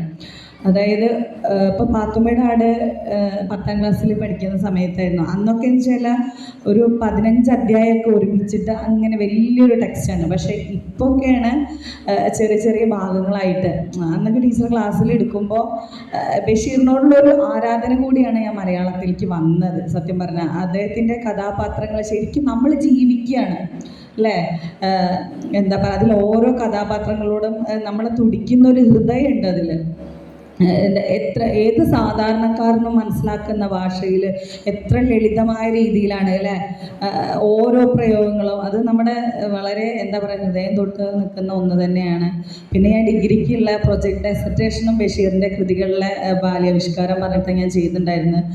അത്രയും നമുക്ക് എന്താ പറയുക ഹൃദയസ്പർശിയാണ്. പിന്നെ അദ്ദേഹത്തെ സാറിനെ കാണാൻ കഴിഞ്ഞതിൽ ഒത്തിരി സന്തോഷം. ഈ എനിക്ക് ചോദ്യമായിട്ട് അങ്ങനെ ചോദിക്കുകയെന്ന് വെച്ചാൽ ഇപ്പോൾ ഉപ്പയുടെ ഈ എഴുത്തിൻ്റെ ഈ ഒരു രചനാവൈഭവം അദ്ദേഹം സാറിന് എത്രത്തോളം എഴുത്തിൻ്റെ മേഖലയിലേക്ക് വന്നുകൂടെ, അതോ ഇപ്പോൾ എഴുതുന്നുണ്ടോ, അതിൻ്റെ ഒരു ചോദ്യമായിട്ട് എൻ്റെ ഉള്ളിൽ ഇങ്ങനെ ചോദിക്കണം എന്ന് വിചാരിച്ചിട്ട്. പിന്നെ ഇത്രയും ഈ ഒരു കാലഘട്ടത്തിൽ പോലും ഇപ്പോൾ റാഫി മാഷ് പറഞ്ഞ പോലെ പ്രേമലേഖനായാലും ബാല്യകാലസഖിയായാലും ഇപ്പോഴും മലയാളികൾ ഏറ്റവും കൂടുതൽ വായനക്കാരനെ സ്വാധീനിക്കുന്ന ആ ഒരു എഴുത്ത് തന്നെയാണ് അല്ലേ. അപ്പോൾ ഇതിൽ ഉപ്പയുടെ എഴുത്തിൽ സാറിന് സ്വാധീനിച്ച ഏറ്റവും നല്ലൊരു കൃതി, പിന്നെ മനസ്സിൽ എന്നും തിളങ്ങി നിൽക്കുന്ന ഒരു കഥാപാത്രം. ഇപ്പോൾ ഓരോ കൃതികൾ എടുത്ത് നോക്കിയാലും എനിക്ക് ബാല്യകാലസഖിയിലെ സുഹറയും മജീദും ഭയങ്കര ഒരു ഇതാണ്. ഇപ്പോൾ സിനിമയായി അങ്ങനെ സാറിന് ഏറ്റവും ഉള്ളിൽ പതിഞ്ഞിട്ടുള്ള ഒരു കാര്യം. പിന്നെ പുരസ്കാരങ്ങൾ, ഒരു ജ്ഞാനപീഠ പുരസ്കാരത്തിന് അർഹനായിരുന്നു ശരിക്കും നമ്മുടെ ബഷീർ. അത് കിട്ടാതെ പോയാൽ എൻ്റെ ഉള്ളിലൊരു ചോദ്യമായിരുന്നു. അത് റാഫി മാഷ് നേരത്തെ പറഞ്ഞിട്ടുണ്ടായിരുന്നു. അങ്ങനെ ഈ ഒരു 2 ചോദ്യങ്ങൾക്കൊന്നും ഒരു ഉത്തരം പറഞ്ഞാൽ നന്നായിരുന്നു. അങ്ങക്ക് ഏറ്റവും ഇഷ്ടമുള്ള കൃതി, അതിലെ കഥാപാത്രം, പിന്നെ എന്തുകൊണ്ട് ഈ എഴുത്തിൻ്റെ മേഖലയിലേക്ക് വന്നില്ല? എഴുത്തുകാരിൽ എനിക്കറിയുന്ന എഴുത്തുകാരിൽ ലളിതാംബിക അന്തർജനത്തിൻ്റെ മകൻ മോഹനൻ സാർ എഴുതിയിട്ടുണ്ട് അല്ലേ. NP മുഹമ്മദിൻ്റെ മകൻ ഹാഫിസ് സാഹിത്യകാരൻ എഴുതിയിട്ടുണ്ട്. തകഴിയുടെ മക്കൾ ആയിട്ടുണ്ടോ? ഇല്ല. തകഴിയുടെ കൊച്ചുമകൻ രാജ്നാരായൺ സിനിമയും ഒക്കെ ആയിട്ട് എഴുതിയിട്ടുണ്ട്. വളരെ ചുരുക്കം ആൾക്കാരെ പിന്നെ എഴുത്തുകാരുടെ മക്കളെ, അതായത് ഞാൻ പറഞ്ഞല്ലോ, നിങ്ങൾ 4 വർഷം നിങ്ങൾ ഇവിടെ സാഹിത്യം പഠിച്ച് 4 വർഷത്തെ ഡിഗ്രിയും 2 വർഷത്തെ PGയും സാഹിത്യം പഠിച്ചാലും നിങ്ങൾ എഴുതി നോക്കും എത്ര പേര് അംഗീകരിക്കും. അതിന് വേറെ തന്നെയാണ് കഴിവ്. ബിടെക് 55 പേപ്പർ പാസ്സായ ബിടെക് പാസ്സാകും. 2 വർഷം പഠിച്ചാൽ MBA പാസ്സാകും. അത് മാത്രമേ എനിക്കുള്ളൂ. അല്ലാതെ ഞാൻ എഴുതിയാൽ അത് അംഗീകരിക്കാൻ എങ്ങനെ നിങ്ങൾ എന്നെ അംഗീകരിക്കും? കഴിവ് വേണം, അതിന് മറ്റേ അനുഭവങ്ങൾ വേണം ജീവിതത്തിൽ. പക്ഷേ ഞാൻ എഴുതിയിട്ടില്ലെന്ന് പറയുന്നില്ല. ഞാനൊരു സിനിമക്ക് പാട്ട് എഴുതിയിട്ടുണ്ട്. ഷഹബാസ് പാടിയിട്ടുണ്ട്. ചോറാൻ സിനിമ എഴുതിയിട്ടുണ്ട്. നോക്കട്ടെ, എഴുതാൻ പറ്റുമോ നോക്കാം. സംസാരത്തിൽ പറ്റിയിട്ടുണ്ട്. 10 വർഷമായിട്ട് ഇപ്പം പല വേദികളിലും ഇതേപോലെ വിളിക്കുന്നുണ്ട്. 10 വർഷമല്ല, കുറേ വർഷങ്ങളായിട്ട്. ആദ്യമൊക്കെ ലളിതമായ സംഭാഷണങ്ങൾ, പിന്നെ വിഷയം തന്നെ സംസാരിക്കാൻ തുടങ്ങിയിട്ടുണ്ട്. അങ്ങനെ പോകുമായിരിക്കും. ചിലപ്പം വരും, എപ്പോഴെങ്കിലും വരും. അദ്ദേഹം തന്നെ മറ്റേ 40 വയസ്സ് 55 വയസ്സ് കഴിഞ്ഞിട്ടാണ് മറ്റേ ഇന്ത്യ സ്വാതന്ത്ര്യം കിട്ടിയപ്പോൾ ഇനി എനിക്കെന്ത് ജോലി എന്ന് പറഞ്ഞിട്ടാണ് എനിക്ക് ആകെ അറിയാവുന്ന എഴുത്ത് മാത്രമാണ്. അങ്ങനെയാണ് അദ്ദേഹം എഴുതി തുടങ്ങിയത്. അങ്ങനെയൊക്കെ ചിലപ്പം വരുമായിരിക്കും. അതിന് ഒരു സർവകലാശാലയും ഒരു യൂണിവേഴ്സിറ്റി ഒരു കോളേജിലും പഠിച്ച് ചെയ്യാൻ നമ്മൾ സാഹിത്യകാരനാവാൻ കഴിയില്ല. അതിന് കഴിവ്, ആ കഴിവ് വേറെ തന്നെയാണ്.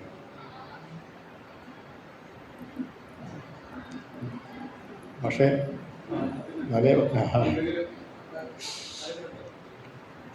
കോമൺ ആയിട്ട് പറയാനുള്ളതൊക്കെ ഞാൻ പറഞ്ഞു ഞാൻ വിചാരിക്കുന്നു. പിന്നെ 4:15 എന്നുള്ളൊരു സമയമുണ്ട്. കോഴിക്കോട് എത്തണം എന്നുള്ളൊരു ചോദിച്ചു.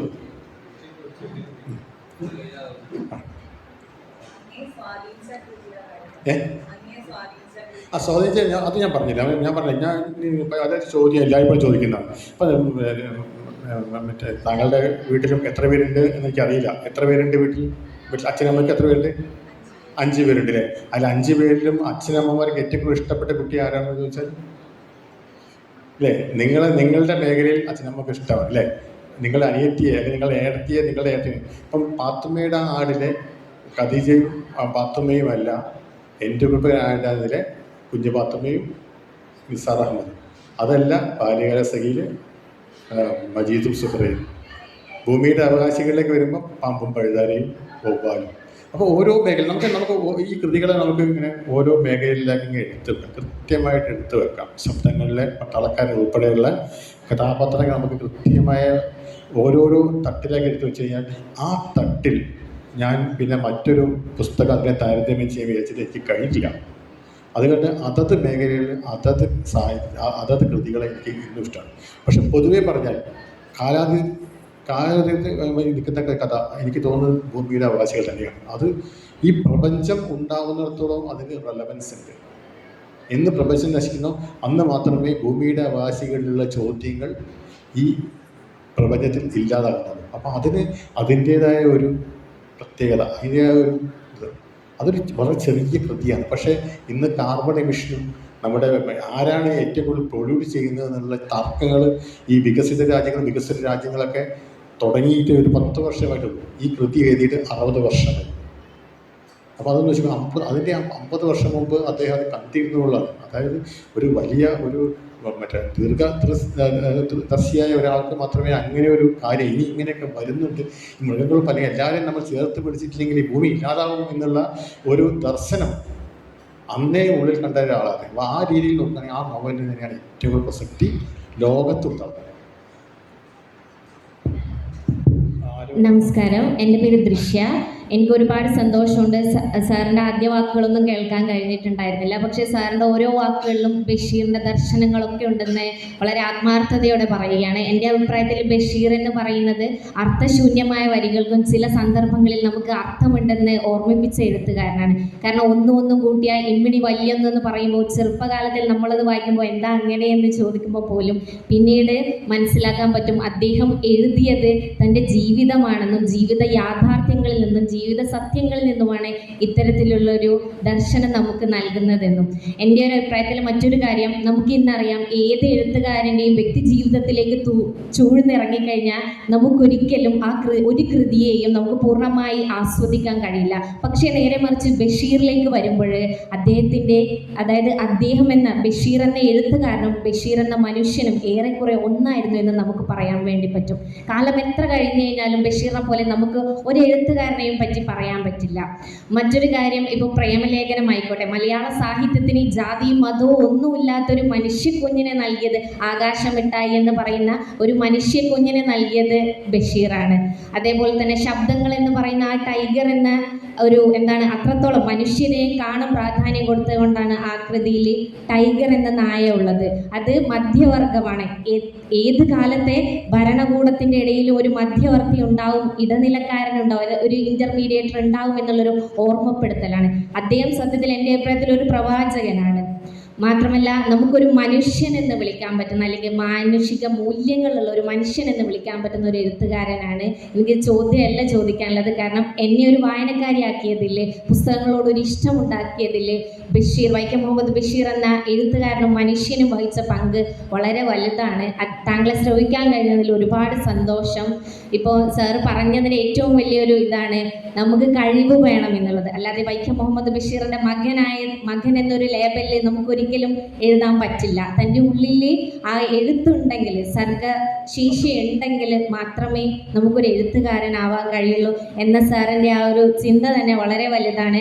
മറ്റൊരു കാര്യം സാർ പറയുന്നുണ്ട്, ഇന്നത്തെ ഈ ഒരു കാലത്തെ രാഷ്ട്രീയ ബോധത്തോടുകൂടി, സാറിനറിയാം ഇന്ന് എല്ലാം അറിയുന്നുണ്ടെങ്കിൽ പോലും സംസാരിക്കാനുള്ള ഭയം എന്ന് പറയുന്നത്, കാരണം അത്രയും സങ്കുചിതമായിട്ടുള്ള ഒരു കെട്ട കാലത്തിലാണല്ലോ നാം എന്നുള്ളത്.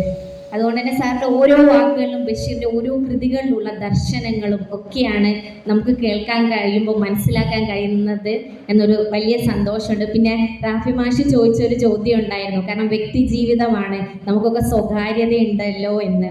പക്ഷേ സാർ അതിന് നൽകിയ ആ മറുപടിയിലുണ്ട് എന്താണ് വൈക്കം മുഹമ്മദ് ബഷീർ എന്നും അല്ലെങ്കിൽ അദ്ദേഹത്തിൻ്റെ മക്കളിലും എന്താണ് നമ്മുടെ സമൂഹത്തിന് നൽകുന്നത് എന്നുള്ളത്. ആ ഒരു സ്വകാര്യത നഷ്ടപ്പെടുന്നത് പോലും നിങ്ങളൊക്കെ ആസ്വദിക്കുകയാണ് ചെയ്യുന്നത്. ഒരുപാട് സന്തോഷം സാറിനെ കേൾക്കാൻ കഴിഞ്ഞതിൽ. എനിക്ക് ചോദ്യമില്ല, സാറിൻ്റെ ഇത് കേട്ടപ്പോൾ തന്നെയുള്ളൊരു വലിയ സന്തോഷമാണ്. കാരണം സാർ എല്ലാവരോടും വളരെ നിഷ്കളങ്കമായിട്ട് ബഷീറിനോടൊക്കെ നമ്മൾ കണ്ടിട്ട് ഒന്നുമില്ല. പക്ഷേ സാറിൻ്റെ ഓരോ സംസാരത്തിലും വാക്കിലും നമുക്ക് ബഷീറിനെയാണ് കാണാൻ കഴിയുന്നത്. ഞാനിപ്പോൾ എൻ്റെ സുഹൃത്തിനോട് പറയുകയായിരുന്നു, ഇപ്പോൾ സാർ തന്നെ പറഞ്ഞല്ലോ സ്വന്തം അച്ഛൻ്റെ കൃതി പഠിച്ചൊരു മകനാണ് എന്ന്. ഇവിടെ ഇപ്പോൾ ഇതിലൊക്കെ ബഷീറിൻ്റെ ചിത്രങ്ങളുണ്ട്. ആ ബഷീറിൻ്റെ ചിത്രത്തിൻ്റെ പശ്ചാത്തലത്തിൽ നിന്നുകൊണ്ടാണ് ബഷീറിൻ്റെ മകനെന്ന് നമ്മളോട് സംസാരിക്കുന്നത്. ഇത്രയും ഭാഗ്യമുള്ളൊരു മകനുണ്ടോ അല്ലെങ്കിൽ മക്കളുണ്ടാവുമോ ഏതെങ്കിലും ഒരു സാഹിത്യകാരനെ എന്ന് നമുക്ക് സംശയിക്കേണ്ടിയിരിക്കുന്നു.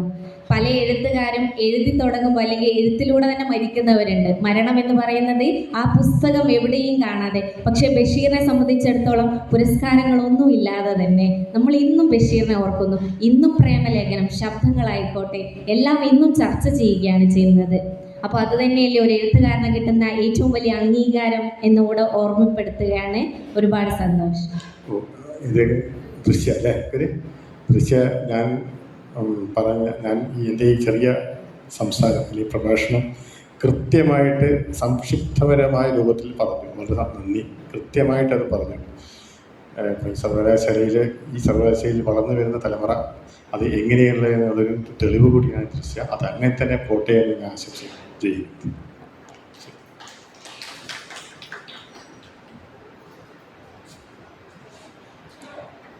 ഇനി ചോദ്യങ്ങളൊന്നുമില്ല എന്ന് കരുതുന്നു. ഈ സെഷന് ഔദ്യോഗികമായി നന്ദി പ്രകാശിപ്പിക്കുന്നത് സാഹിത്യരചനാ സ്കൂളിലെ ഗവേഷകനായിട്ടുള്ള ജിനുവാണ്. ജിനുവിനെ സ്വാഗതം ചെയ്യുന്നു.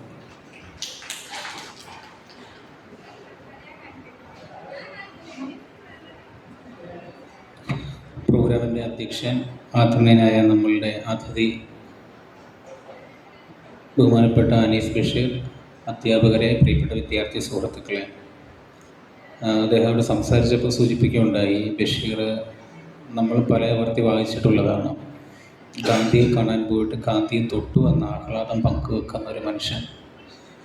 അതേപോലെ തന്നെ അദ്ദേഹത്തിൻ്റെ ഭൂമിയുടെ അവകാശികൾ എന്ന കൃതിയിൽ അദ്ദേഹത്തിൻ്റെ ഏത് കൃതി എടുത്താലും മൊത്തത്തിൽ അതിനകത്ത് കാണാൻ പറ്റുന്നത് ഒരു മനുഷ്യ പരിഗണനയുടെ, മനുഷ്യൻ്റെ അന്തസ്സിൻ്റെ, ആത്മാഭിമാനത്തിൻ്റെ, മനുഷ്യശേഷിയുടെ, മനുഷ്യ സ്നേഹത്തിൻ്റെ, മൊത്തത്തിൽ മനുഷ്യൻ്റെ മുഴുവൻ അംശങ്ങളെയും ഉൾക്കൊള്ളിക്കുന്ന ഒരു വലിയ മനുഷ്യനാണ് ബഷീർ. അത് പുതിയ കാലഘട്ടത്തിൽ ഉയർത്തിപ്പിടിക്കുന്ന വലിയൊരു രാഷ്ട്രീയം കൂടിയുണ്ട്. ആ നിലയിൽ ബഷീറിനെ എപ്പോഴും വായിക്കുമ്പോൾ അത്തരത്തിൽ വലിയ ആഹ്ലാദം വായനക്കാരെന്ന നിലയിൽ ഞങ്ങൾ അനുഭവിക്കുന്നുണ്ട്. പാട്ട് നന്നായിരിക്കുമ്പോൾ അത് നിർത്തുക എന്നുള്ളതാണ് ഏറ്റവും നല്ലത്. കാരണം ഈ സെഷൻ അതിൻ്റെ മനോഹാരിതയുടെ ഏറ്റവും ഭംഗിയുള്ള നിമിഷത്തിലാണ്. നമ്മളുടെ അതിഥി അത്രമേൽ ഹൃദ്യമായി നമ്മളോട് സംസാരിച്ചു. ഇനിയും അതിനപ്പുറത്തേക്ക് ഒരു വാചകം പോലും നീട്ടുക എന്നുള്ളത് ഈ ചടങ്ങിനോടുള്ള അനീതി എന്ന് തിരിച്ചറിയുകയാണ്. ആ നിലയിൽ എൻ്റെ കർത്തവ്യത്തിലേക്ക് കിടക്കുകയാണ്. ആദ്യമേ നന്ദി സൂചിപ്പിക്കാനുള്ളത്, ഞങ്ങൾ പല ആവർത്തി ബഷീറിൻ്റെ വീട്ടിൽ വന്നിട്ടുണ്ട്.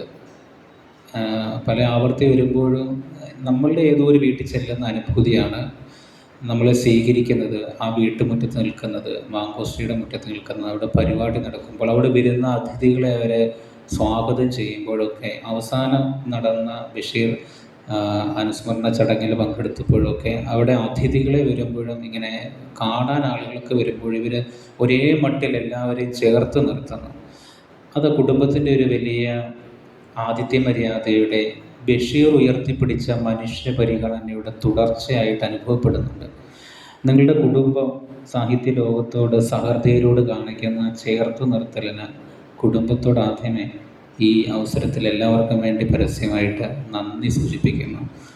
അതോടൊപ്പം ഞങ്ങൾ ആഗ്രഹിച്ചു, ഈ ബഷീർ ദിനങ്ങൾ എന്ന പരിപാടി നടത്തുമ്പോൾ ഞങ്ങൾക്ക് ബഷീർ വരുന്നതാണ്.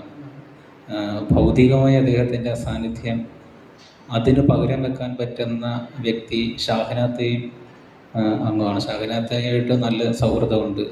അതേപോലെ താങ്കളും.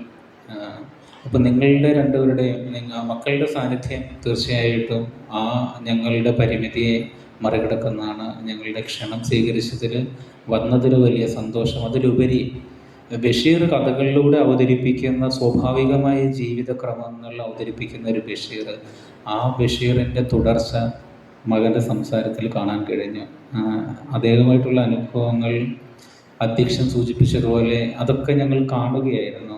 നിങ്ങൾ പറയുമ്പോൾ ഞങ്ങളത് കാണുകയായിരുന്നു. അങ്ങനെ ഞങ്ങൾക്ക് കാണാൻ കഴിയുന്ന വിധം ബഷീറിനെ ഞങ്ങളുടെ മുമ്പിൽ അവതരിപ്പിക്കാൻ വേണ്ടി, അനുഭവങ്ങൾ പങ്കുവെക്കാൻ വേണ്ടി, ഈ നോമ്പിൻ്റെ ത്യാഗത്തിൻ്റെ ഒക്കെ ഒരു ദിവസങ്ങളിൽ ഞങ്ങളോടൊപ്പം ചേർന്ന് വന്നതിൽ മിണ്ടിയതിലുള്ള ഹൃദയത്തിൻ്റെ ഭാഷയിലുള്ള നന്ദി സർവകലാശാലയുടെ പേരിലും അതുപോലെ തന്നെ ബഷീർ പഠന കേന്ദ്രത്തിൻ്റെ പേരിലും ഹൃദയത്തിൻ്റെ ഭാഷയിൽ നന്ദി അറിയിക്കുന്നു. ഈ പരിപാടി കൃത്യമായി നിയന്ത്രിച്ച് ഇതിൻ്റെ അധ്യക്ഷ പദവി അലങ്കരിച്ചത് ബഹുമാനപ്പെട്ട സാഹിത്യരചനാ സ്കൂളിലെ ഗവേഷകൻ പ്രദീപ് ആറാണ്. അദ്ദേഹത്തിൻ്റെ നല്ല വാക്കുകൾക്ക് ഈ ചടങ്ങുകളുടെ അധ്യക്ഷം വഹിച്ചതിൽ ഹൃദയത്തിൻ്റെ ഭാഷയിൽ നന്ദി അറിയിക്കുന്നു. ഈ പരിപാടികൾ ക്രമീകരിക്കുന്നതിൽ റാഫി മാഷ് ഉൾപ്പെടെയുള്ള അധ്യാപകരുടെ സാന്നിധ്യമുണ്ടായിരുന്നു. ഇത്തരം നല്ല പരിപാടികൾ ഇവിടുത്തെ സർവകലാശാലയ്ക്ക് വേണ്ടി ക്രമീകരിക്കുന്നതിൽ എല്ലാ വിദ്യാർത്ഥികളുടെയും ഭാഗത്തുനിന്നുള്ള നന്ദി അറിയിക്കുന്നു.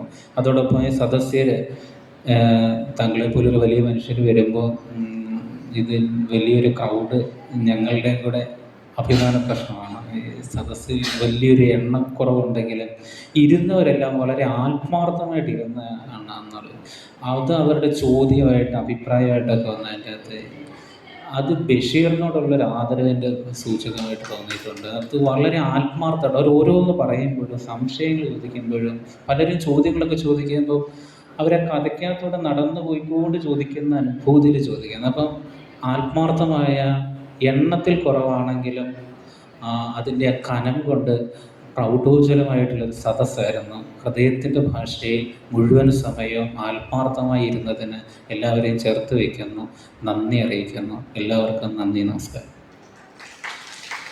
ഈ പരിപാടി ഇന്നത്തെ പ്രോഗ്രാം ഇവിടെ അവസാനിക്കുകയാണ്. അധ്യക്ഷൻ്റെ അനുമതിയോടെ അവസാനിച്ചായിട്ട് അറിയിക്കുന്നു. നാളെ നമ്മൾ ബഷീർ ദിനവുമായി ബന്ധപ്പെട്ടുള്ള പരിപാടി ഓർമ്മിപ്പിക്കുകയാണ്. രാവിലെ 10 മണിക്ക് ബഷീർ ക്വിസ് ഉണ്ട്. ബാബുരാജൻ മാഷിൻ്റെ നേതൃത്വത്തിലാണ് നടത്തുന്നത്.